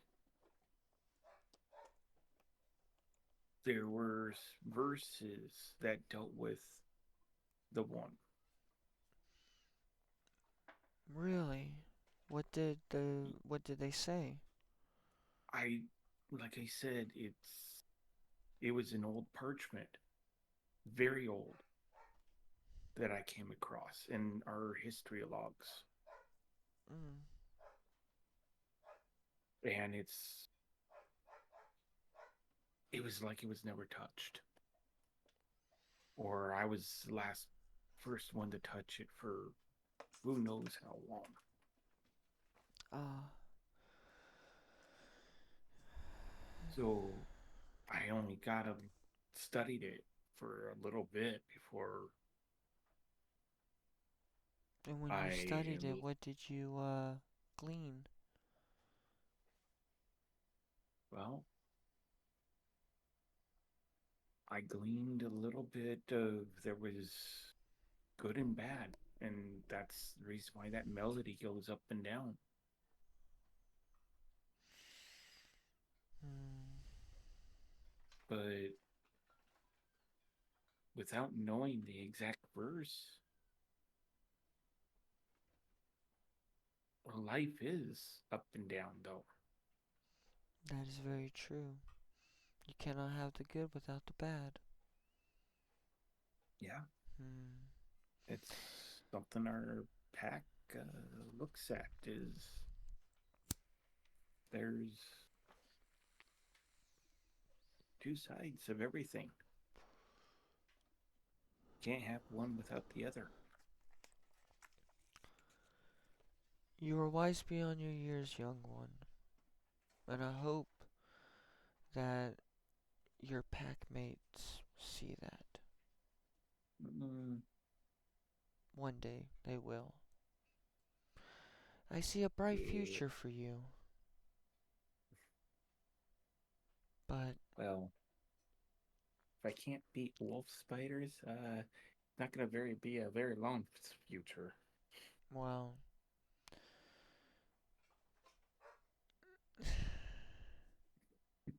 give me your hand. They hold out their hand. Give me your hand. He holds out his hand.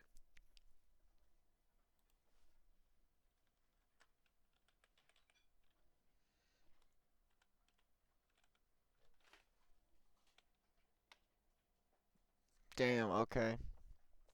Um, they take your hand and they look at your hand and they they hover their over other hand over your palm and like they're reading it and they're like they look at you and they're like you've experienced incredible pain, been pushed, outcasted out, thrown away. But trust me when I say your future is not bleak. It will be hard and it will be rife with trials, conflict, and difficult decisions. But if you stay true to who you are and listen to nature and listen to that tune, your future will be bright.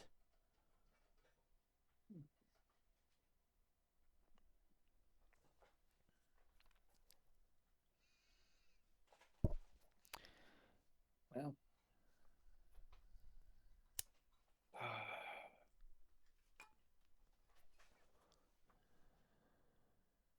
you know,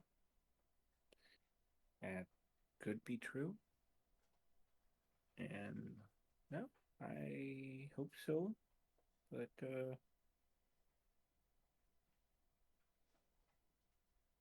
till I get a little bit better on a few things, it's definitely a long ways off. Well, it just takes one So, step to start it, and there will be hardships, but I think you got this. But either way, you have given me much to think about, and before you leave,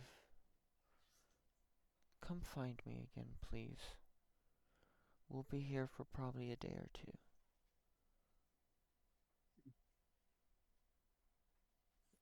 that's actually a good idea because I'd like to converse again and possibly, well, we'll see when I get to talk to you again. Mm,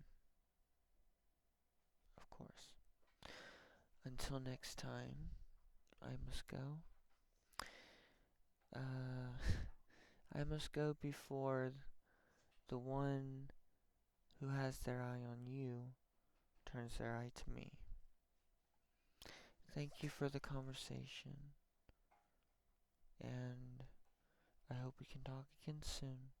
And they start to stand up, and it looks like they're gonna walk off unless you say anything else. Hold on. Hmm? Now, Yes? you just perked my interest here on this one. What do you Uh, mean? okay, who's watching me? And they would start watching you? Hmm. Oh, now I'm lost. You can't leave. I'm what? Sitting here They wondering say who's watching him. they say seeing is believing, but there are some things that people who can't see that people who can see don't. You have his mark. That's why I know you will persevere.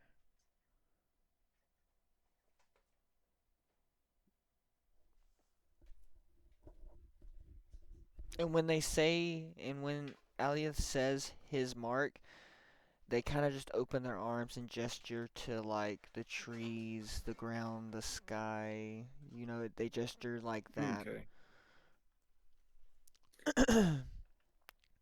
Oh, well, now that's Okay. Um. A great task will come to you, but I shouldn't say anymore because I feel like you shouldn't really give away spoilers. Well, that's true. Uh. Because then it changes. Anyway, I must really be going now. And they just kind of bow and walk away. Yeah. Balmesh just has too much to think about now. Well, no But one else has he's noticed you yet. Or no one's paying attention to you. So you can just sit there and think. yeah. He's definitely he's gonna just lean back and I want you to roll me an insight. And to see if okay. you. To see. Actually, roll me. Roll me. I'll give you a choice. Either insight or intelligence.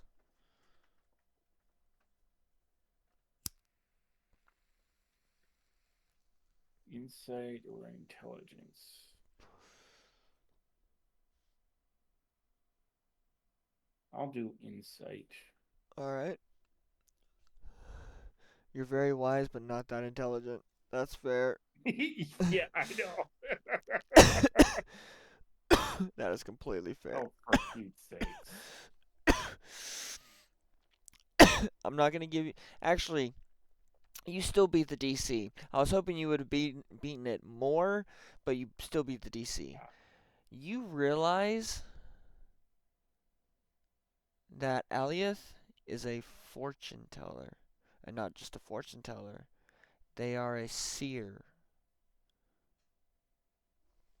Yeah. They are a you, and you can connect the dots and say they are a seer of the first. I really should write down Yeah. that Lothair is a merchant. Okay, and that's the Oh, name of the well, pact. Pact. I think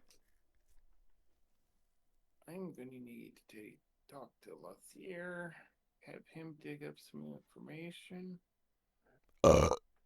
and I feel a new legend starting. So, hmm, By the way, what yes, race is he would. Lothair? Um,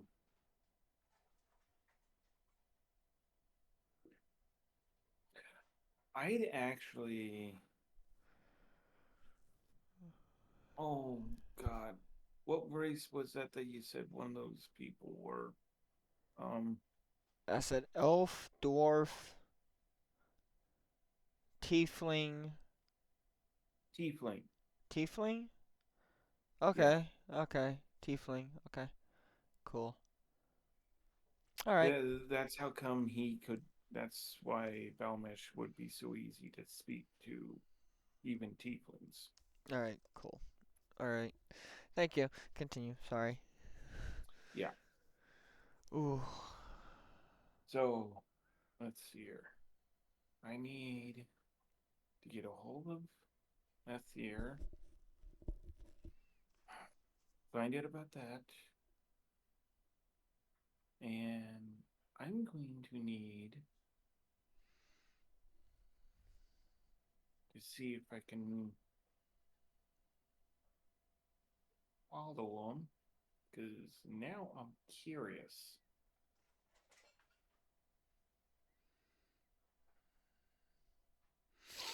Mm. I need to see what they're looking for. Maybe there's some hidden myths, some hidden notes that I'm missing. Hmm,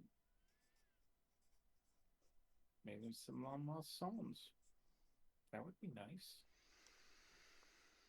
Add something more to my repertoire, and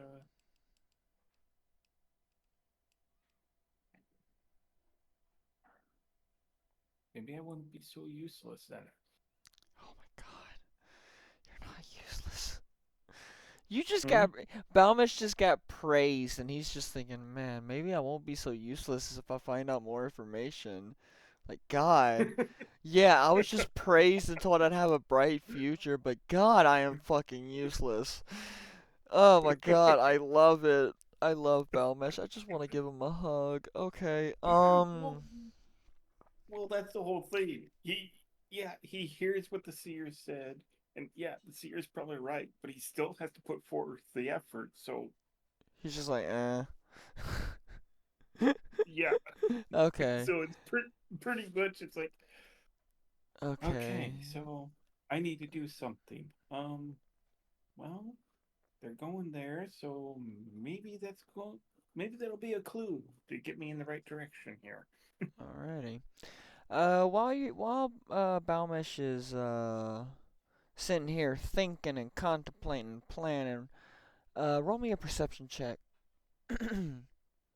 Oh God, here we go again. Another ambush. No, maybe.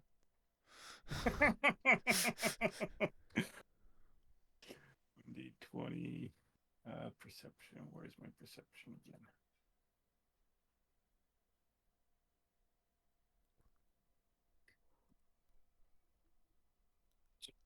Oh, 18. that's very nice. Okay. So you notice a couple of things while you're sitting here thinking and stuff. You notice that one, the acolyte who went into that building has just you see them exit the building and they start walking down towards the more entertainment area of the camp. Um, you also notice a couple of guards walking out of camp in kind of a hurry. And the last thing you notice is that the kind of like what's it called? Market area of the camp. Usually you know that most of the market stalls stay open. The Some of the stalls, like about half of the stalls are closed right now. And you can only infer from that you caught them right before they were going to start packing up. But I mean, that's what you infer. But yeah, Yeah. about half the stalls are closed right now. But yeah, that's all that Which, you notice. which that's pretty much what I would think, because with the lack of guards patrolling the road, would mean they're more focused on helping put things together and get things packed up. Only the merchants that deal with the basic necessities are going to be out and about. Mhm. So, But you still know that Lothier will usually stays open till the very end. And you also yeah, know that if he's not at his stall, he's usually in the entertainment district. yeah, which that's where the other one went. So it's like, oh, okay, well, I better get off my ass and try to get to Lothier before they find him. So, well, yeah, I do feel a lot better, but yeah, I know investigating what the guards are up to is the right thing to do, but they're guards. They're trained to fight. I'm trained to play psalms, You're not trained and to fight. with yeah, um, My last fight ended with me being wrapped in a cocoon. So, do you think I want to go entertain another cocoon? Not really. Fair. And honestly, to be honest, I kind of was thinking that I would roll like a 2 or a 3, but when I rolled a 5, I was like "Eesh." Okay. But yeah, anyway, back to the Yeah. present. So, so yeah, I get my stuff together and I'd start heading for the entertainment. Well, no, first I probably want to head up the leader so I can get my permissions Mm. and then head towards the entertainment.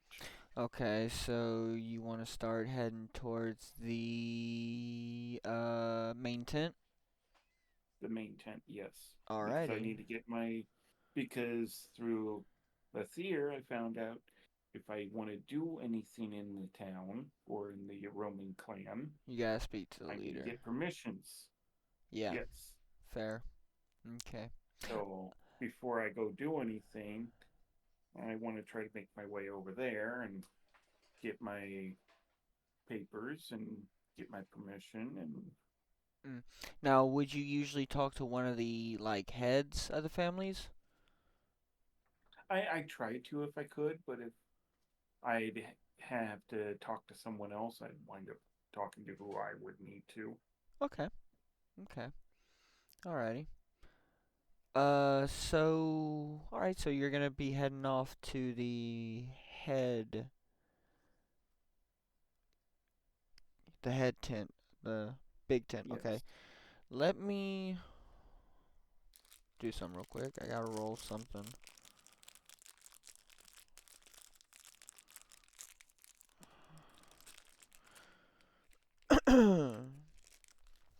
How often do you get pickpocketed when you're here? It would probably be a little on the common side, but that's why I'd keep some of the small loose stuff in one pocket. So when they went after it, that's what they would get. But the other would be tucked away in the bottom of my boot. Alright, I want you to roll me a perception as you're walking. Okay. And I'm gonna roll.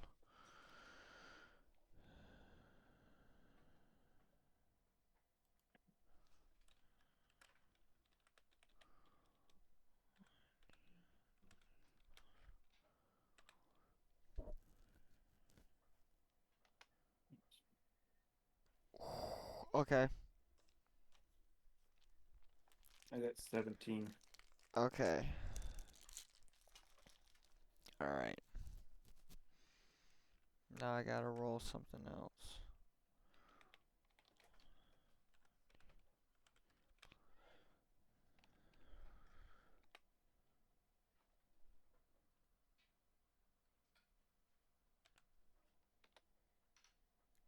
Okay. Alright. Um, so the first one I rolled was stealth, and that was against Okay. your perception.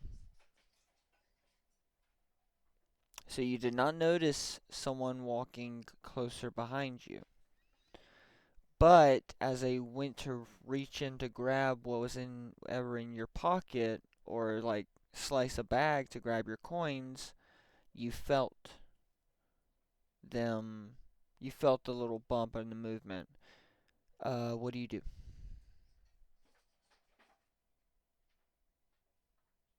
I turn around and pull out my sickle. Okay. As you turn around, um, you hear kind of like a, and you notice this. It looks like an older teenager, probably around, let's say 17, 18, possibly pushing it 19 age.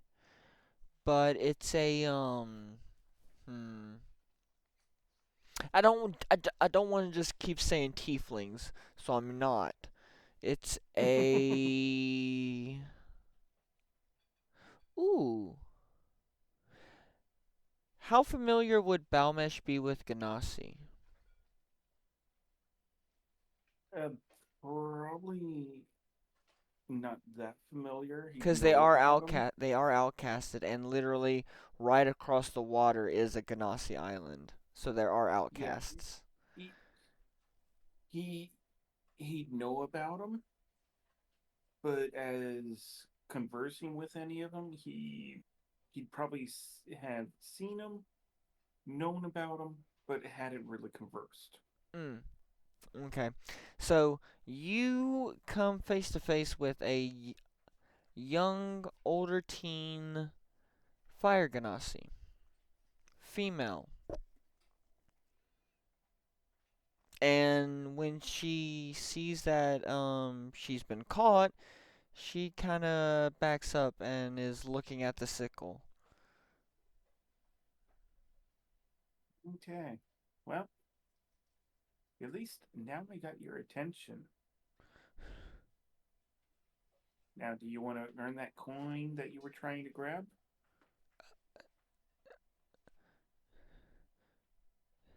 What do you mean? Well, it's the first time I've been to the Roman clans, so I need a guide.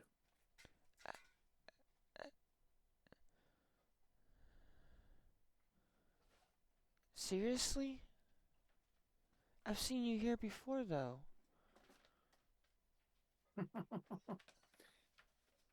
Ah, yes, yes. But you're a Roman clan. How often does your layout stay the same? I mean, yeah, fair. This ain't any trick, is it? Uh, I'd say if I'm a bard and would a bard lie, but there's some bards out there that do lie, so that's hard to use. But have I steered anyone wrong around here that you know of? Uh, no? I don't think so. Wait, why are you asking me this? I just tried to steal something from you. Anyway, Hmm. can you make it 2 gold coins? I, I could I could probably part with that. She holds out her hands. Deal. Okay. I go ahead and shake her hand, and I'll get you the 2 gold coins as soon as we're done. Alrighty. By the way, my mom always told me to introduce myself so it wouldn't be a stranger. My name is Ashlyn, but you can just call me Lynn. Hmm. Well, those were some very good manners. So I will give you my name in return. I'm Balmesh. I Nice. come from, well, the pack up in the mountains. Mm, You're one of those, Lupas. yes. Hmm. Uh, I met but when we were when we were along the western coast, near hang on, I'm checking my notes. Near Kelfradir, the dwarven city. I met one of your kind. He was a, blacksmith. I think his yeah. name was Thalir. Mm, thought here. He said his father was a blacksmith back in his village. Yeah, I think I know who you're talking about. Okay, am I supposed to know this one? Does your village have a blacksmith? Yes, they Okay, are going to that's have his son. blacksmith. That's Okay. his son. Okay. Was just for the sake of Yeah. this. That's his son that was outcast somehow. Yeah. Okay. Yeah. Okay. Okay. Or I was just just went to go trying find to. better work. Yeah. No. Lived up to the A family business. You know. Yeah. A blacksmith is uh, a well-known profession. So Yeah. Yeah. Maybe just expanding the family business. yeah, We'll go with that. that's But basically yes, you would what know it who came this with. But is. yeah. Thalir. Oh. Oh. Yes. Yes, I do know that one. He's They actually forged my father's blade. Really? Yeah, Oh actually, wow. his son is the one that did it, and he got a lot of praise. And basically, he's carrying on his father's tradition in the next town. Hmm. That's nice. Yeah, it is. When you mention father and tradition, you notice that she's. What's your natural perception? My natural perception. Passive perception, 16. Oh, dude, yeah, you notice this Yeah. shit. You're empathetic as shit. Um, you notice that when you mention father and tradition and family stuff, you notice just like a shadow over her eyes of like sadness. Mm. Oh, well, you can always start your own tradition. That's what I'm doing. Mm. Well, that's why I kind of came here. I was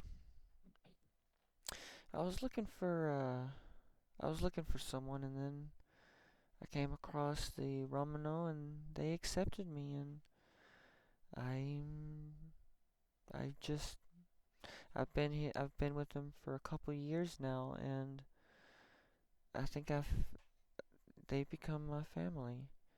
But Hmm. I've been trying to figure out what I want to do to make my way into the world. So I guess she kind of looks confused about it, and she's like, "I guess a guide is a good place to start. Where do you really want me to guide you, or is this just a guide of my life?" I don't mind either way. I'm good with talking about that, 'cause honestly, I I watched him make a blade in that city, and it was like watching a symphony or something. Hmm. Yeah. One that's real good with their craft is the marvel to watch them. Mm, yeah. But And I actually got to yeah. help him as well. He needed me to heat the furnace, so I got to make a little extra coin. And when she says heat the furnace, she kind of holds out her hands and fire appears in her hands. Oh, well, that'll really heat a furnace. Yeah, but I don't like doing that much because it kind of scares some of the kids. Eh. Can you go ahead and try to pat her on the head? Say,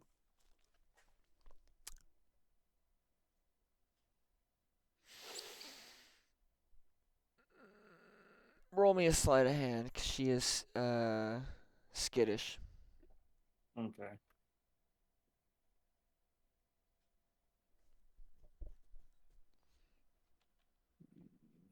and I'll give her a perception.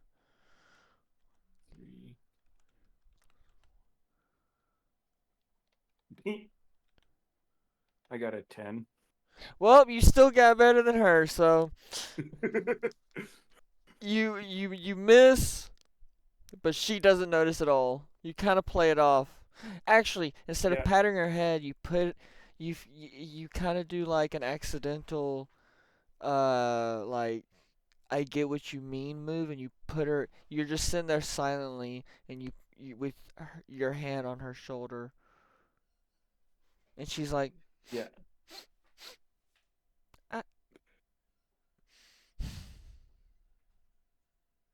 I'm not gonna give up. Yeah, no, it's fine.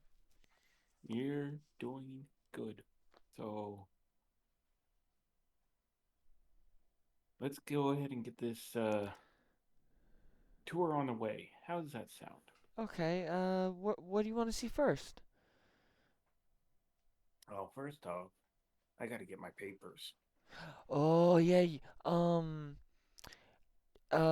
some of the heads are with their families, but I think, if I'm correct, uh, Jacques is in, um, uh, uh, fuck, what's his name? Um, starts with a Z. Um, Zachariah, Zachariah is in as well. Head Zachariah is in as well, but, there's been kind of like busy bees going around because like we're probably about to move up northwest a little bit, but yeah, I'm sure they would be able to give you your papers. If not, you could probably get it through one of the couriers or any someone like that, or not couriers. Uh, fuck, what are the people at the desk called? Assistants, Secretaries. secretaries. Thank you, Balmesh. Secretaries. I'm new to the guide, okay? But yeah, she just starts walking straight. She doesn't even say anything. She walks straight to the. She's just like awkwardly walking. But yeah, Uh, do you follow? oh I mean, yeah, you're already Balmesh halfway there. follows. All right. Yeah. All right. So, nothing else happens. Y'all get to the head tent, and when you get to the tent entrance, it is open. And while yes, this continent is filled with snow and ice and stuff, it still sometimes feels hot, right? Yeah. Like warm. Oh yeah. When you walk into the entrance, the heat spikes up a little bit. You get a flush of warmth, but it's a very Oof. welcoming warmth. It feels good. But yeah. When you walk into the tent, you notice that while yes, only two of the heads are currently in, it is still busy. Like you notice that right off the get go, you notice that you see head Zachariah. What was the other one's name I said? Uh, you're expecting me to remember names for you? I have to write them down I to know. remember I said Zachariah and Jacques. 'em. Jacques. Yeah.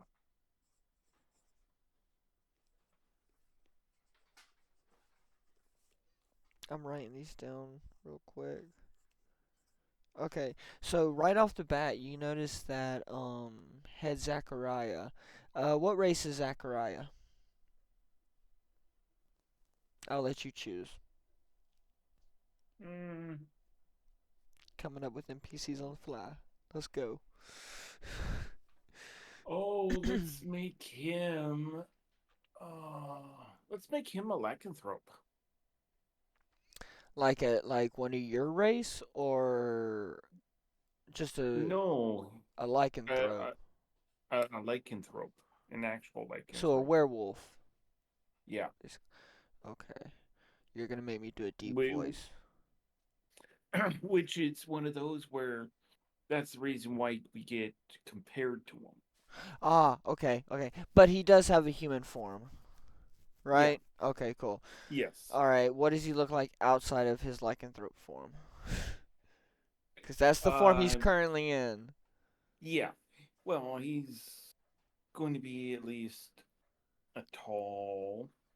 He's going to be tall and very muscular, A Goliath? pretty much. Okay. Yeah, okay, so you see head Zachariah. among the other people in this tent, he is tall, but as you know more about him, he is tall even for Goliath standards. He's standing at a good 7'10". So he is Yeah. towering over these people, over most of these people. But you notice that he's talking to a couple of the other heads, assistants, and secretaries, and like general work people, and he seems to be hovering over maps of the area and like just talking about like movements and planning the journey and like all that. And you do not see Jacques. You do not see head Jacques, but you do notice his secretary, who I'm gonna say, or his assistant, who I'm gonna say is a dwarf, Okay. which is giving me an even worse accent. So no, I'm gonna say he's a gnome, a dark No. dark rock gnome, a rock gnome. Yeah. But you see his assistant is like bustling from like desk to desk, like collecting information from different like people and stuff as everybody's planning this journey. What do you do? Okay. What do I do? Well, I look to find my way to the shortest line, or shortest means of getting my information. Alrighty, so that would probably be at one of the so the way this tin is set up is it's barricaded into like three different sections. Yeah. So Zachariah and most of the like upper assistants and like heads and like subheads and stuff, they're in the third part right now. The second part is where you see Jacques' assistant going from desk to desk, like collecting information. And he's bringing it to the first part, which is like kind of where the kiosks are, where you would see the lines about like general inquiries, permissions, all that stuff. Right Yeah. now, most of them are full, but there are one or two lines that are moving pretty quickly at the moment. I think I would say one of them has about five, and the other one has about like three or four. Well, I look at Lynn and I basically go, well, you ready to wait for about an hour or so? No, I'm not. Wait, do I have to wait with you? I'm Okay, sorry, but we got more to do after this. okay, alrighty. She just will grab you by your like sleeve and just pull you to the one with four. And then she looks up to see who it is and says, "Ooh, it's Janice. Okay, cool. She's cool. Don't worry. Janice is fun." And you look up and Janice is an Aarakocra, a Ah, bird person. Specifically, specifically a falcon. oh, A reg wonderful. yes, a falcon. Sorry. But yeah,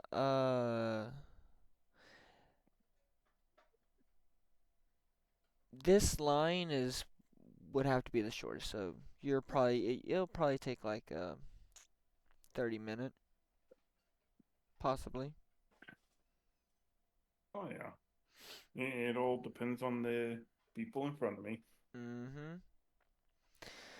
Now, I want you to roll me a D100. Oh, Actually, choose a number between 1 and 100. uh, 43. Okay, now roll a D100 and you have to roll under 43. Oh, shit.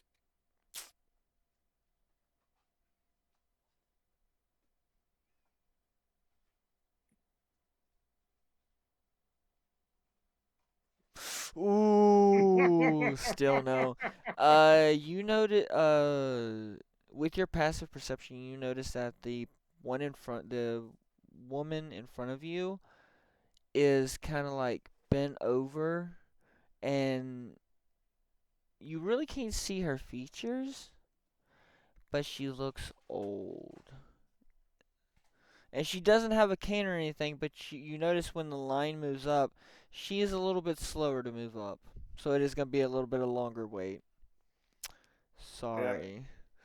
But yeah, while y'all are waiting to pass the time, Ash kind of sparks a flame in one finger and starts moving it to her other fingers just to entertain herself. Okay. Well, that's basically I just I see that. You just adopted a fucking anxious Uh fireball. Good luck. huh.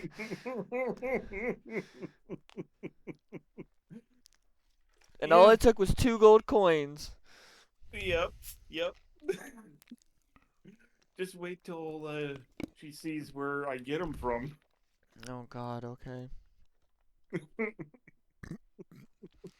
Alright. Because remember, I said I only put the loose stuff that's in that bag, so it's basically next to nothing in there. So that means I have to get the actual stuff that's in my boot. Mm, fun. Yeah. But yeah, what do you do while you wait? Well, since I'm a bard, I might as well see if I can just tinker around with a new tune or something. Mm, okay. And since I'm watching the rhythm of how she's moving the flame back and forth, I'm just plucking the strings as I'm watching. Mm. I gotta roll it to see if she notices. Notices actually you going along with how she's doing her flame. D20, I'll give her a +4. Nope, she doesn't notice, so she just keeps playing with her flame. But actually, you notice that when you play along, she's making her flame a little bit bigger. Oh, guessing my melody's doing something. Well, at least it gives her some encouragement, so I might as well keep it up. It's a good thing to pass the time. All right. There are now 2 people in front of you before you get to Janice, the desk clerk. Okay. Okay. Roll me a performance. Oh, And I will say, with advantage, since technically you're following the rhythm of her flame. yeah. Okay. Performance +5. And you said that, so ouch. Nine's my Uh, best.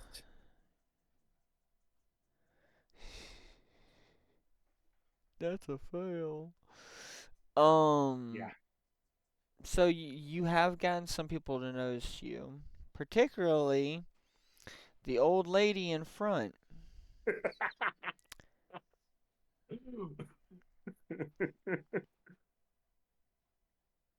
Uh-oh.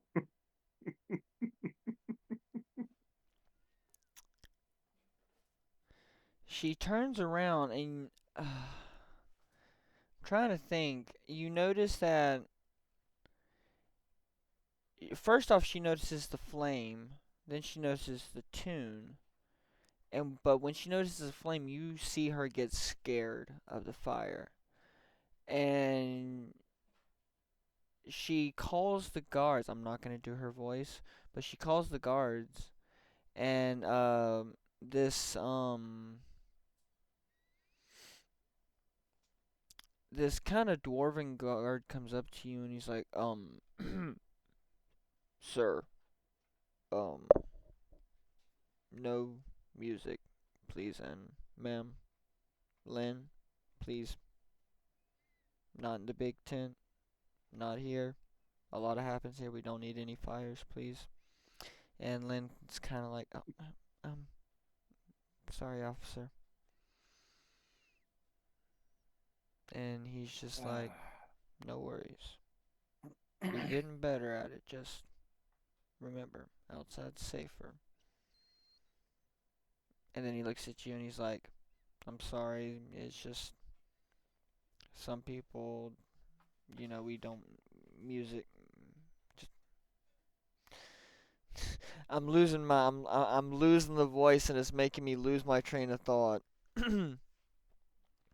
He's basically asking you to wait till you're outside to play the music because it's uh, kind of yeah. hectic and they don't need distractions.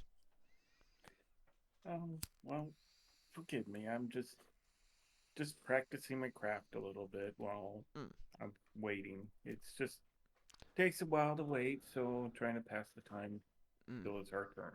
Well, hey, no worries. That is completely understandable, and it is good to practice. Just it's kind of hectic, and we don't need any distractions today because we're trying to make sure that we have a safe path to the northwest when we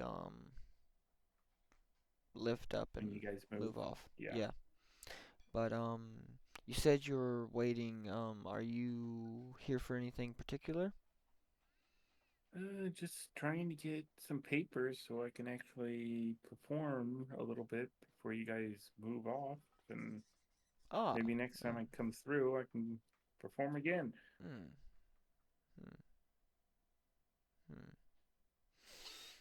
Okay, okay. Well, I'm sure. Who is it? This Janice. Okay, yeah, I'm sure you can get your paper signed off quickly. But where are you gonna be performing um when you get your papers and your permissions? Well, first off, basically, once I do that, I'll probably get in touch with Lathier and have me find the best place over there in the entertainment area Mm. So for it. you know Lathier. Okay. I thought I'd Yes. recognized you before.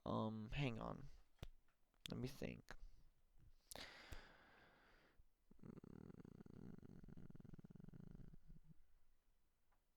Balik? No, no, no, no, no, no, no, no, no, no, no, no.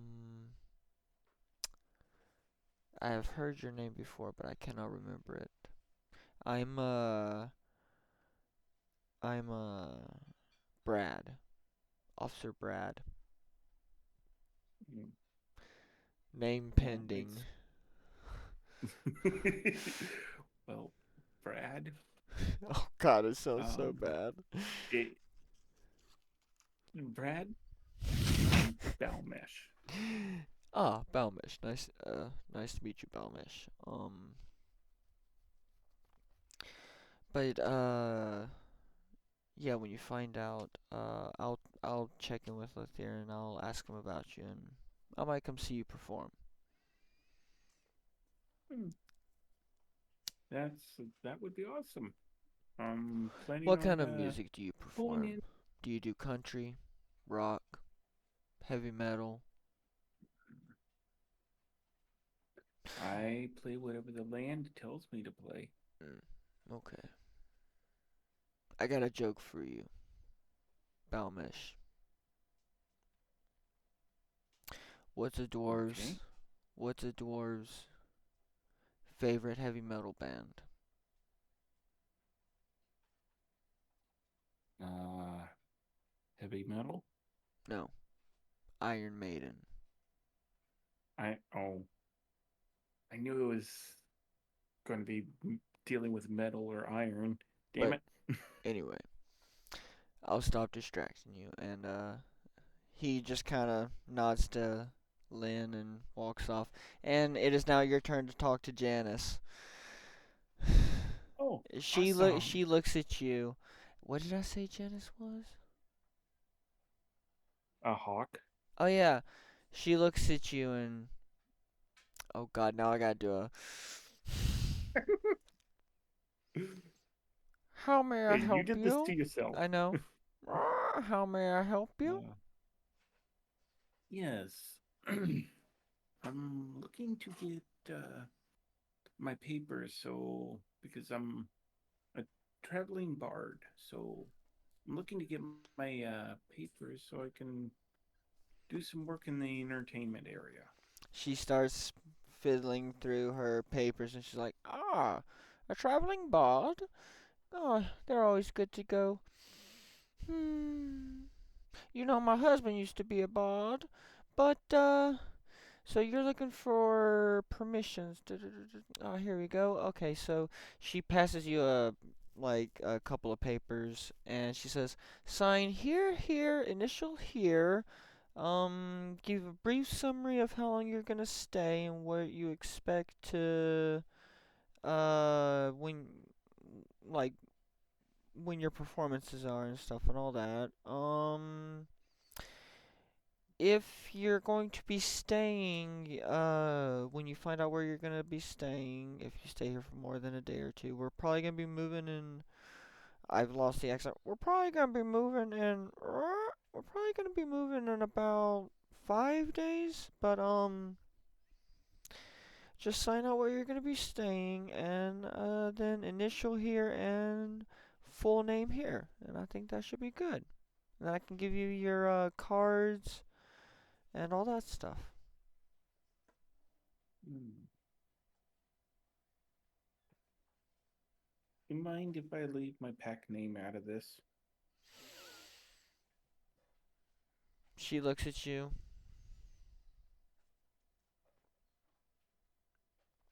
Balmesh, was it? Yeah. I think that'll be fine. Don't worry about it, hun. It's all good. Ah, very much obliged. Alright, look, a lot of people come through here, and I bet I could tell you probably about 20% of them don't even use their real names. So don't worry about it. As long as you're not here to do anything destructive or violent, we're fine. Uh, just here to do a little entertainment and maybe give little Lynn here maybe a few pointers. When you mention Lynn, she looks at Lynn. She's like, "Well, how are you today, Lynn? Haven't set any fires, have you? Also, when you see Lorenzo, tell him I need to talk to him, please." And she kind of nods like, "Yes, Miss Janice, I will. Don't worry about it. I will." But she looks back at you and she's like, "Well, I can see she's in good hands, but if you're looking for places at the entertainment district, I heard that a new stall was a new stall area was set up for oh no, what was the name of that tavern tent that they were doing? I think it was like Fangs and Claws or something like that. Hmm. Well, I'll give it a try. But yeah, a new tavern tent opened up. I think it was Fangs and Claws. The whew, the owner. Oh my god. I know. She looks down and says, "I see you blushing, Lynn." Ooh, his name's Sylvanus. He's not one of you. I think he's the same as Zachariah. He's a lycanthrope, but he comes from a clan Oh, from the mainland, I think. And that scar on his face makes him look gorgeous. If I weren't married.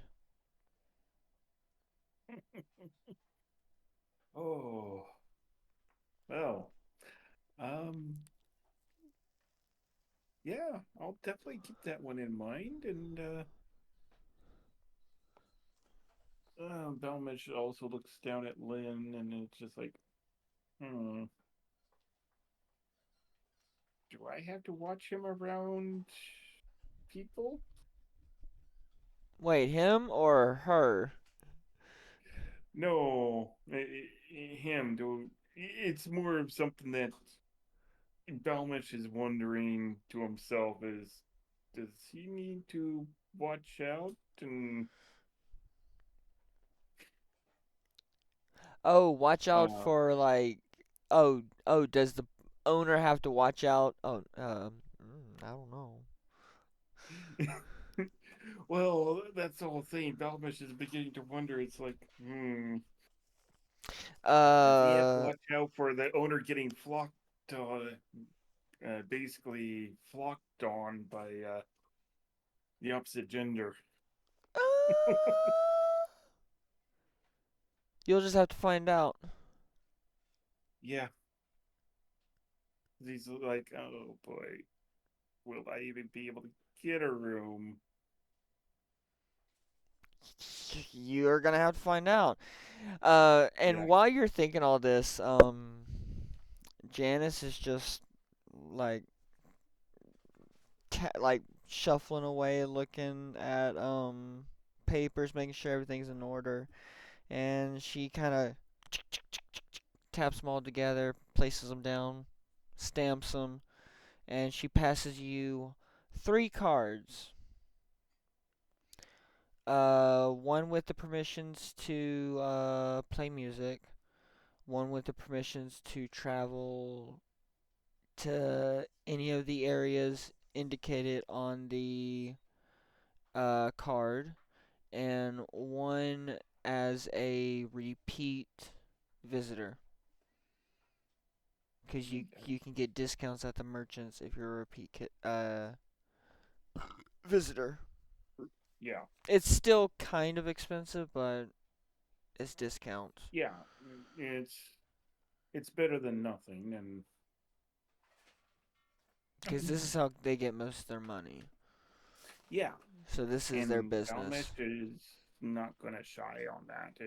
That's why he doesn't worry about. He does worry a little bit, but it's no. He wants to support. It's part of the land he grew up on, Mm-hmm. so support his home. Mm. That's the way he sees it. Alrighty. As long as every pack, every tribe, every city, everyone thrives. That means the whole island thrives. That means we stay in good health.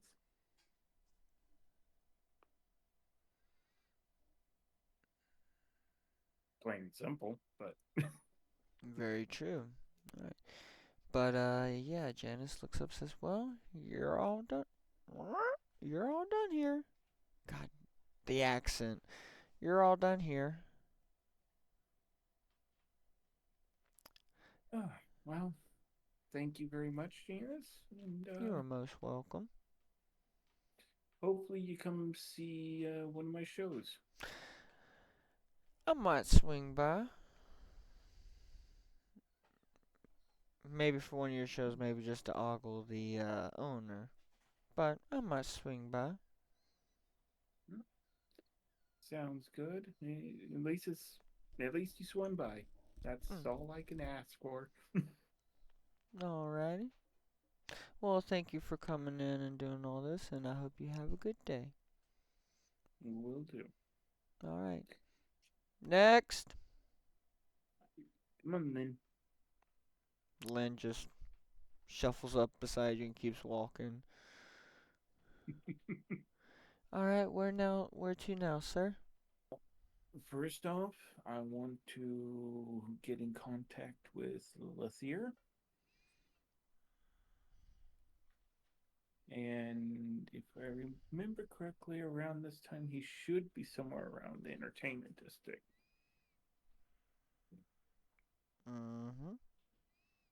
correct. Because it's about, I'd say,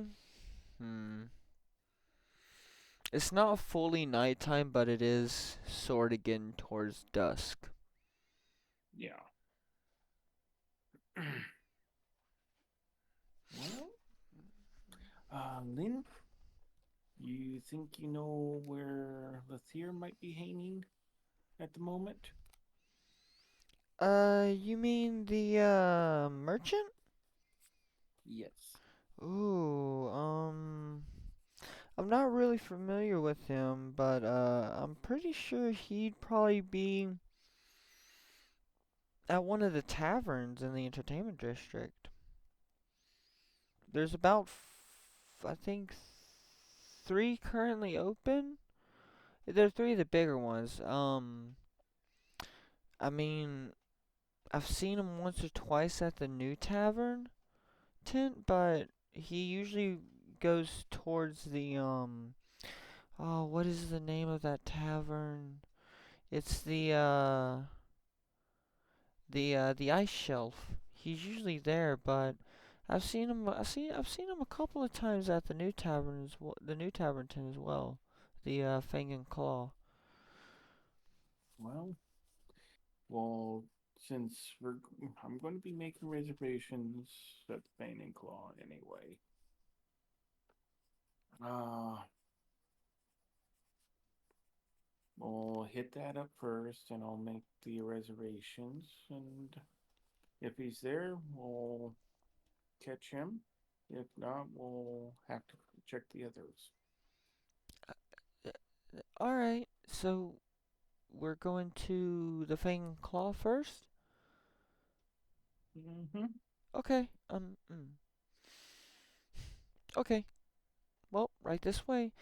Uh, you kind of have to put a little pep in your step to keep up with her, 'cause she's quick, but she leads you through. She leads you out of the more business district of it, like where the heads stay. Past the merchants and into like the maze of like this would be the area where most of the Romano live.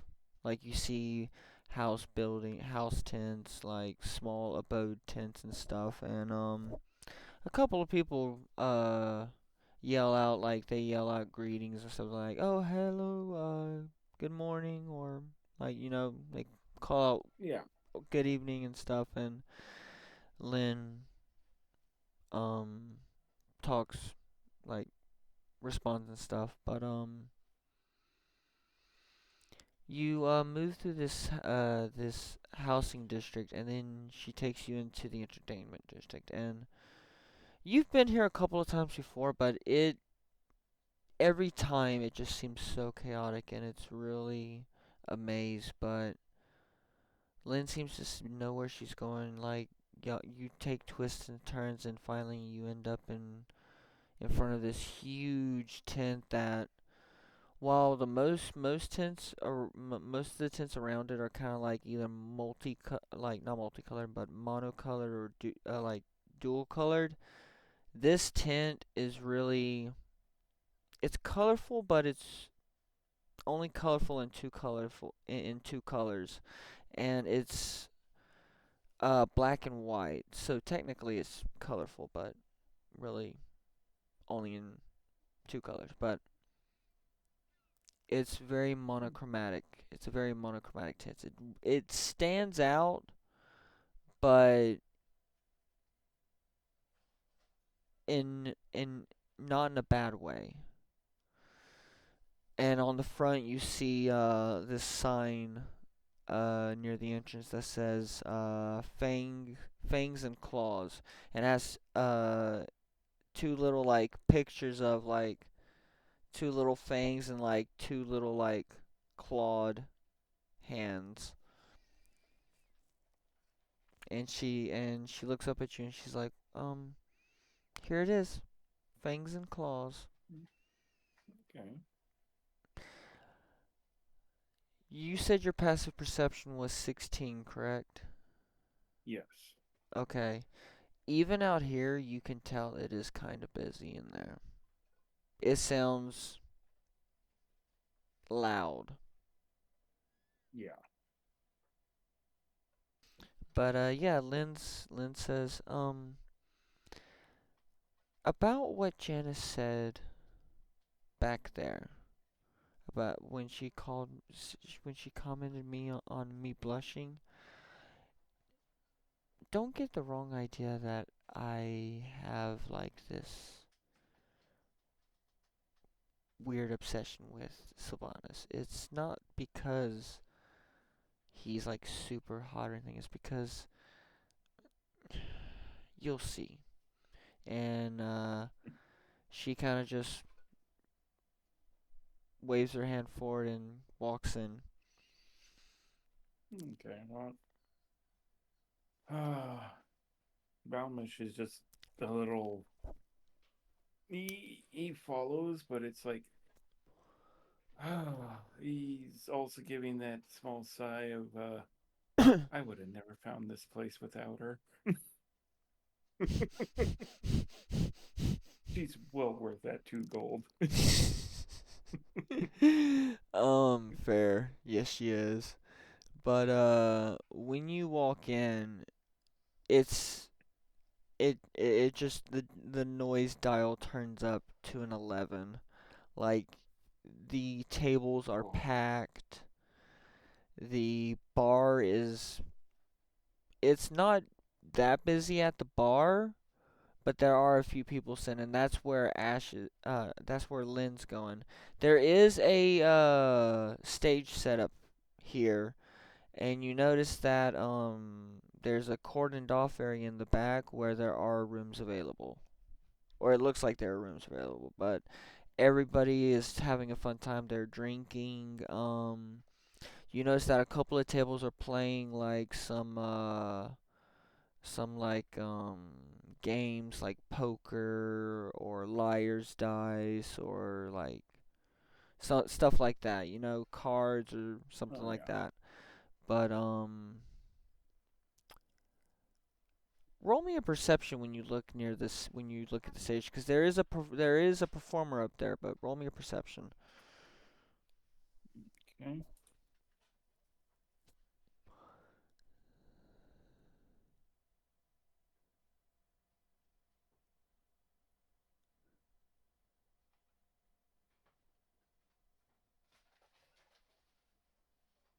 Okay. You don't notice anything. Yeah. You don't notice anything weird about the performer. They are playing some good music though, which Oh, that's good. you can be okay I about. can acknowledge that. Yeah, you can acknowledge that. All right. So, are you gonna follow Lynn to the bar? I'll follow Lynn first because she knows a little more of her way around, so All right. it's better let her lead for the moment. Alrighty. Um, as you walk up to the bar, I'm gonna need two rolls from you. One, a perception again, and two, a Constitution saving throw.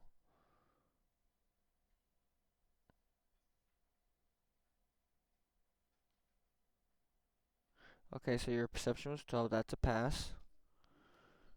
And what was the other one? A Constitution check. Okay.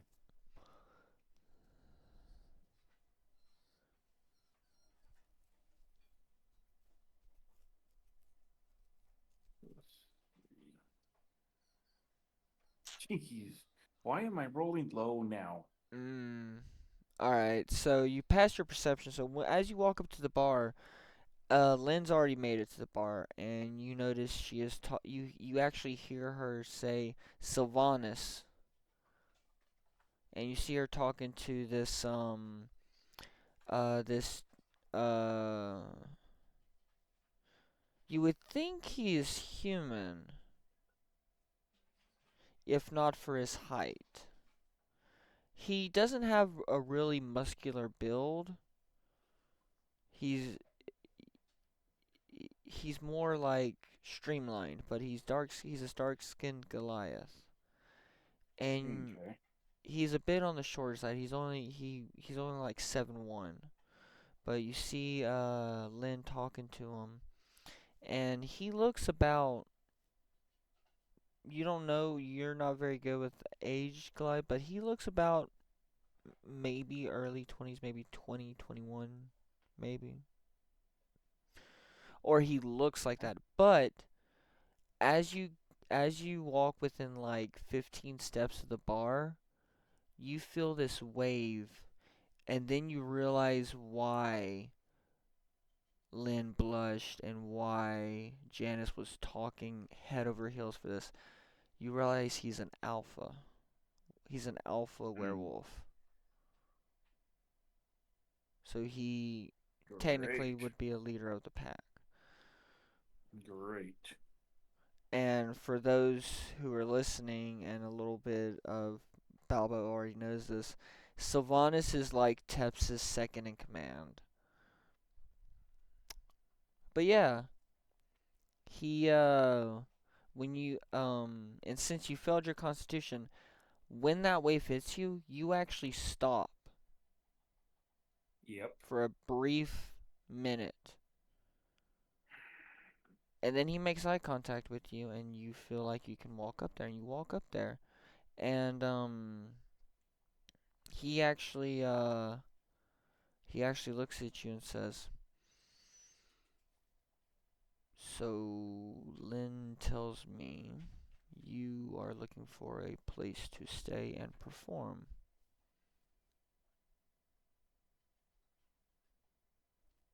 That would be correct.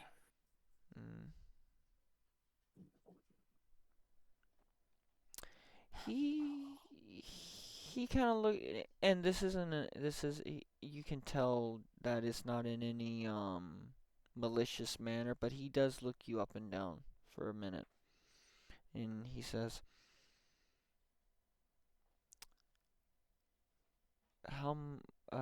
how often were you thinking? How long were you thinking of staying?" Well,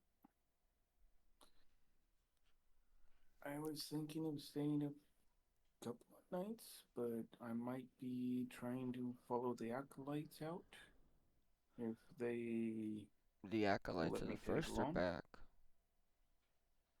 Hmm, Yes. interesting. Well, And I got some information I'm looking for. he kind of you kind of see his ears twitch a little bit, and he says, "What kind of information are you looking for?" Well, I know what they're looking for, and I only know where one is, but with that, I'm just a simple bard, and I'm looking for the idea of, well, maybe there's more tales to tell. Hmm. So you're just looking for tells. All right. Well, a room would be 2 gold a night, but if you're willing to play or perform at least once or twice uh, per night you stay here, I could just deduct the room from your earnings and give you the rest. How does that sound? That would sound like a great deal to me. Good. He holds out his hand. He holds out his hand to shake yours. I I put it out there, but I'm also a little leery because yeah, he's an alpha of his own. So, and I'm just an outcast of my own pack. He sees this and he grabs your hand and he gives it a, not to cause any hurt or pain, but he gives it a quick squeeze and says, then we have an accord. But I will tell you, as you well know, this place is mine, and while you're here, and this goes for anyone, and he points out all of his employees, or all of the customers. When you're in my house, you go by my rules. You do not want to test me on this. Too many people have. But if you abide by those rules, me and you will get along like tea in a kettle. Hmm. And he gives your hand another light squeeze, this time a bit firmer, and then let's go. Now, uh, I'll get the key to your room and stuff, and but while I'm doing that, would y'all like anything to drink? Lynn, I know you'd want a dragon's blood, right? And she kind of nods quickly. All right, I'll get that for you, darling. What would you like, Mr. Balmesh? Oh,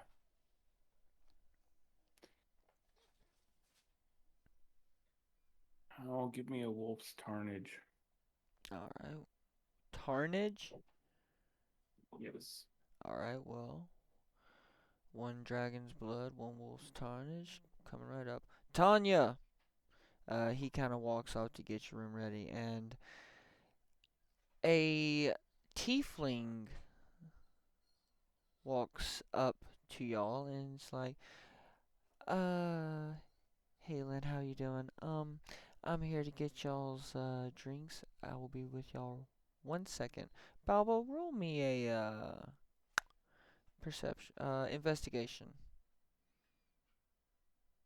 real quick for Balmesh.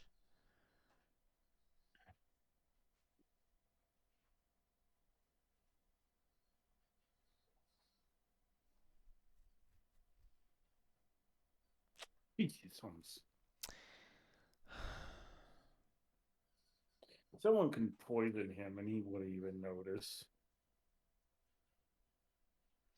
She just kind of walks off to get your drinks, and she comes back and she's like, here y'all's drinks. You wanted the wolf's tarnage, and you wanted the dragon's blood, and here y'all go.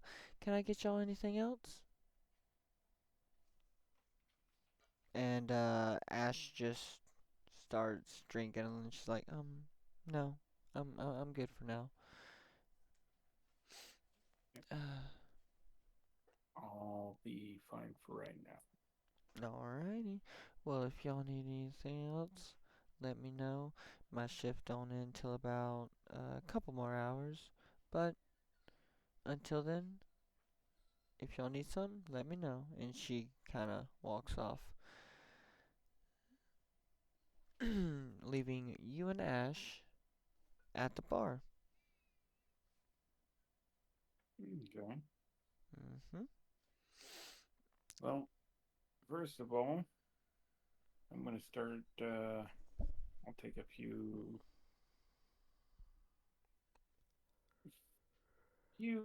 sips of my drink. Alrighty. How often does Balmesh drink?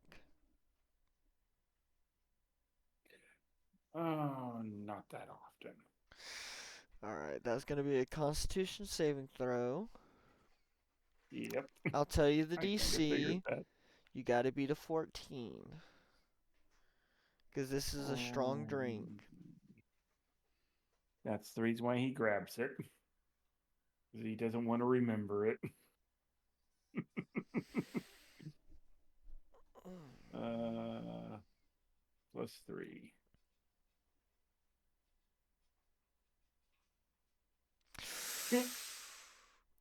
Uh, so you said you took a few That one. sips. Oh my Yep. god, it's a nat one. Oh my god. So you start drinking, and it's good. And as you look over to Lynn, you notice that she's drinking and she is chugging. So you're like, you know what? I'll chug as well. Because you Oh forget that God. the wolf's tarnage hits you instantly. Yeah. So it goes straight to your head, and you soon find your drink empty, and it has hit you. And Lynn looks over and is like, well, I thought someone of your standard would be able to hold their liquor better.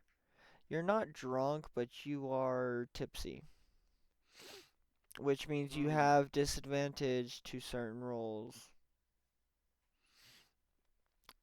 Dex yeah. rolls and charisma. Yep. Oh my goodness. Yeah, that's what I do. Well, at least you don't have to perform tonight. She waves over at Tanya, says, "Another round, please." Don't worry, I'll pay for this round. Okay. Another round comes in. She takes a big gulp and she's like, "So, uh, are you really thinking of following the acolytes?"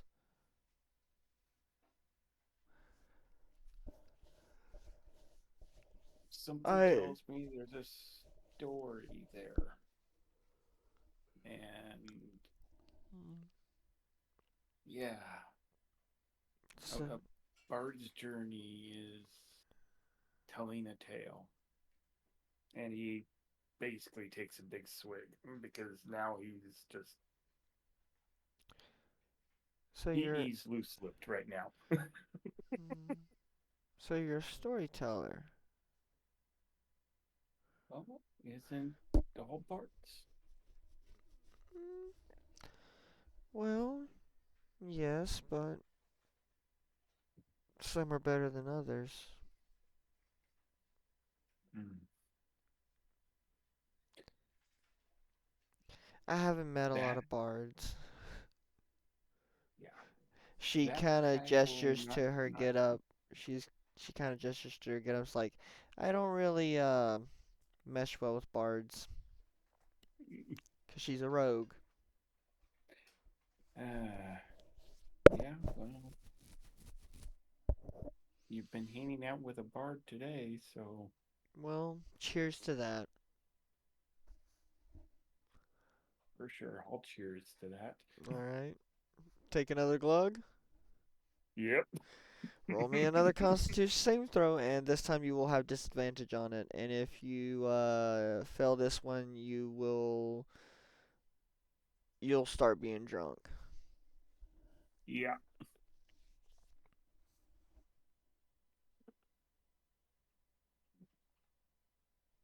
Another nat one.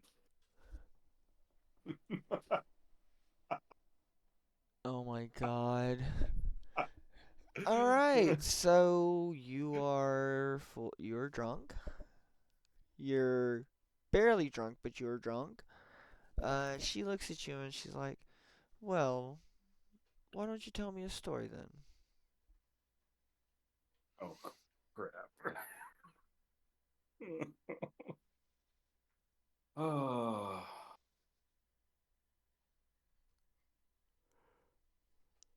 you know, he pulls out his leer.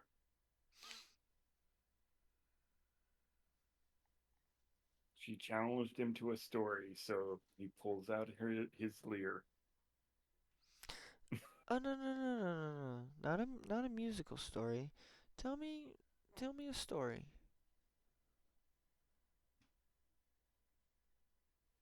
I can tell you a story, but it still has to use the instrument. If it's just a chord to pluck. Okay. She apologizes and says and lets you continue. Is And he tries to pluck at a couple of cords, but after he does, he just runs his hands along the sides of the lyre. How about a story of where the lyre came from?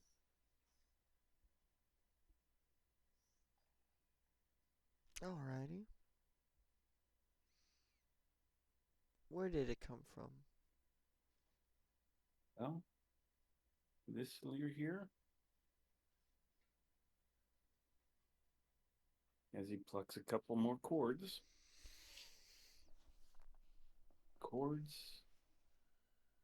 that I pluck are of a wolf spider bought by Lethanier.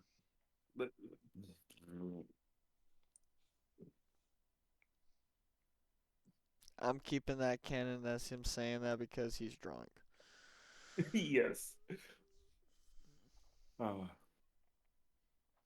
the twigs that hold the strings on taut as he just plucks a couple more cords are of an old growth a mutt had fallen from. And as he plucks a few more cords, Hmm.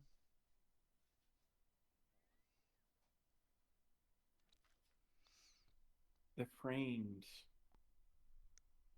is from another old growth. This one, not sure why, but they were just there one day.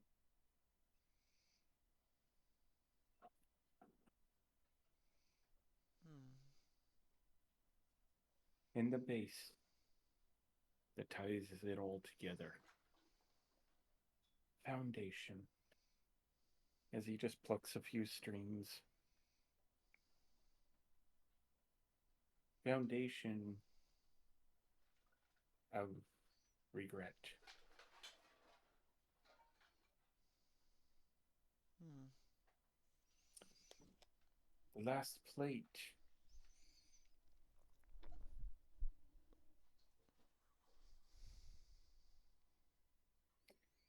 of last plate of dishes that were left when I was banished.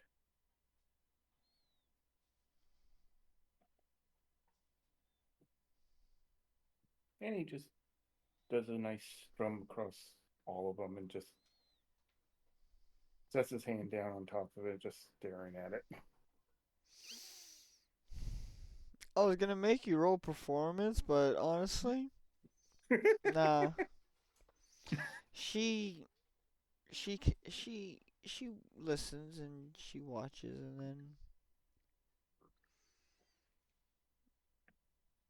she holds up her glass as in a kind of a salute and chugs the rest of her drink down.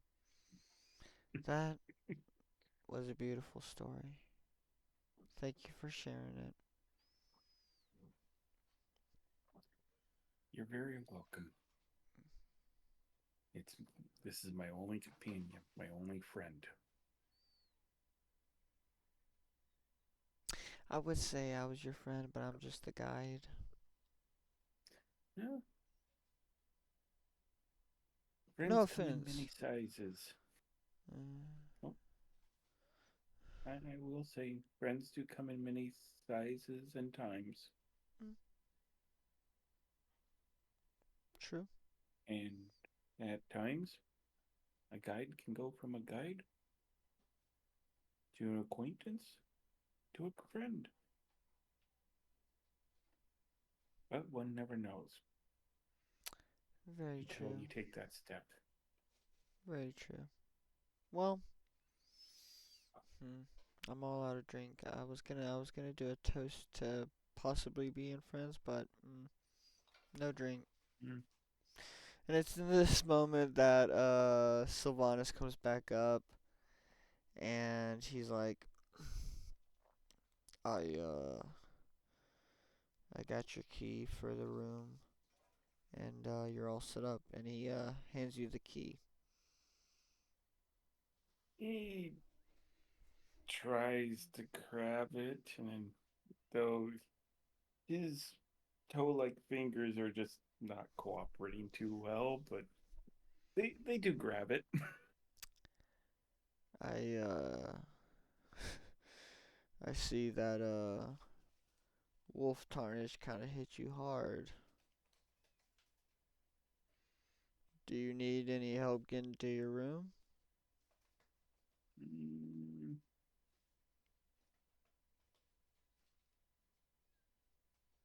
I don't think so, but Okay.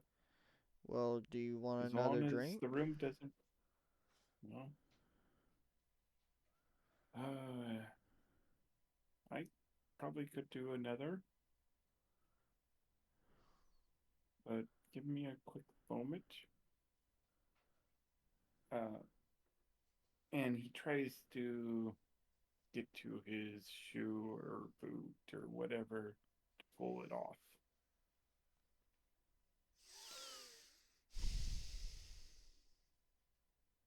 Okay. Do I need to roll for that?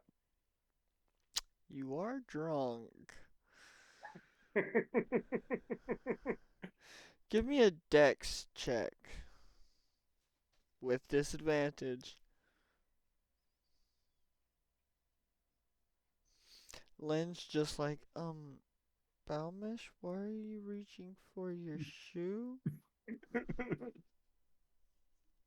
She just kind of looks Yeah. at Sylvanas and then looks back at Balmesh like, why? Alright, what'd you get? Oh my god. 7 is my lowest. Or You 8. go for your Yeah. shoe and then your center, balance is thrown off and you just tumble to the ground. You tumble to the floor. Jeez. Ash kind of gets up and squats down. It's like, Balmesh, are you okay? I think you're drunk. You don't need to be going for your shoe. Why are you going for your shoe, Balmesh? Sir, Ah. I'm supposed to be your guide. You cannot fall over right now. um, I fell over. Yeah, I was, um, oh, why is the chair up there? because you fell to the floor. She looks at Sylvanas and she's like, I think I might need to get him to his room. And he's like, yeah, tell him, tell him he can pay me in the morning. Just get him to rest. And she kind of holds out her hand to like help pick you up. Yeah.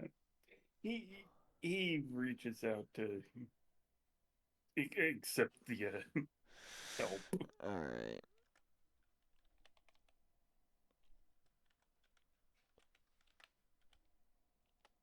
Oh. Oh, it takes a little bit of strength. You might need to roll me a strength check with disadvantage. Actually, just roll me a straight strength check. 'Cause your strength sucks anyway. No offense. Yeah, but it still has a +3 though. Yeah, fair. So, and I still roll the 1d20, right? Yes. 1d20 Okay. plus strength. Oh my god. It takes y'all are both drunk. It takes you a while, but she stumbles a little bit, but eventually she pulls you up to where you're standing on your feet. And then she's kind of wobbling a little bit. She's like, I think you need to go to your room. And she just kind of Yeah. stands behind you and starts pushing you towards your room. Your room is the second room on the right. Okay, I got it. Second room, right. Mm. And Balmesh, Sylvanas kind of Yeah. looks at you. Be ready to perform tomorrow. Oh, I will. Alright. Just don't give me anything to drink before I perform. Well, after you perform, there'll be a pint of wolf tarnage waiting for you. Oh, thank you. Mm, I'll need it. good. Now get to bed. And He nods and tries to follow the direction of being pushed. alright. She stops pushing you. She kind of like just kind of grabs you like under your like between where you grab someone to lead them like on your like bicep. She grabs you on your Yeah. bicep. She pulls you and she takes you down. And this hall's about there's 6 doors, 3 on the left, 3 on the right. And she goes up to the center one and on the right side, and she unlocks your door and she opens it. She's like, well, this is your room. My room's right across the hall. Get some sleep. Okay. Alright, Thank you, Lynn. you're welcome. And it was good meeting you, Balmesh. Good meeting you too. And Also, you better pay me my 2 gold. oh, I will. Good. I just gotta get it. Is that why you were Mm. reaching for your shoe? Uh Ah, okay. huh. Well, you get some rest. And she kind of gently pushes you into your room. She's worried about. She's like making sure you're okay, and then she closes the door, and you hear her walk back up to the bar. Okay. Well, I literally, Balmesh literally just stumbles up to his bed and just plants himself there. Alrighty. Um, how does Balmesh dream that night as he's falling asleep?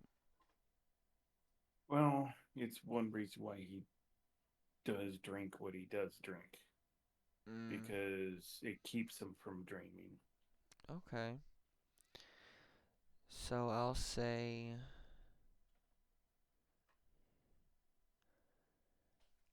as Balmesh falls asleep, he thinks about what happened today and just remembers that tomorrow's going to be a big day. And he Yep. drifts off to sleep, and while he doesn't dream, he does hear chittering. But yeah, he has a good night's sleep, and I think that is where we will end it for tonight. Yep. And next session we will pick up with Balmesh waking up. But thank you, Balbo, for joining me. Oh, you're very welcome. It's been a fun and hilarious time. But I hope everybody listening, I hope y'all enjoyed it. Um if y'all did, leave a like, comment, and if you really enjoyed it, you don't have to, but if you want to, subscribe and hit that bell so you can get the next episode when it comes out. But until then, I will see y'all in the next one. And this is Ash and Balbo signing off. Good night. Isn't it?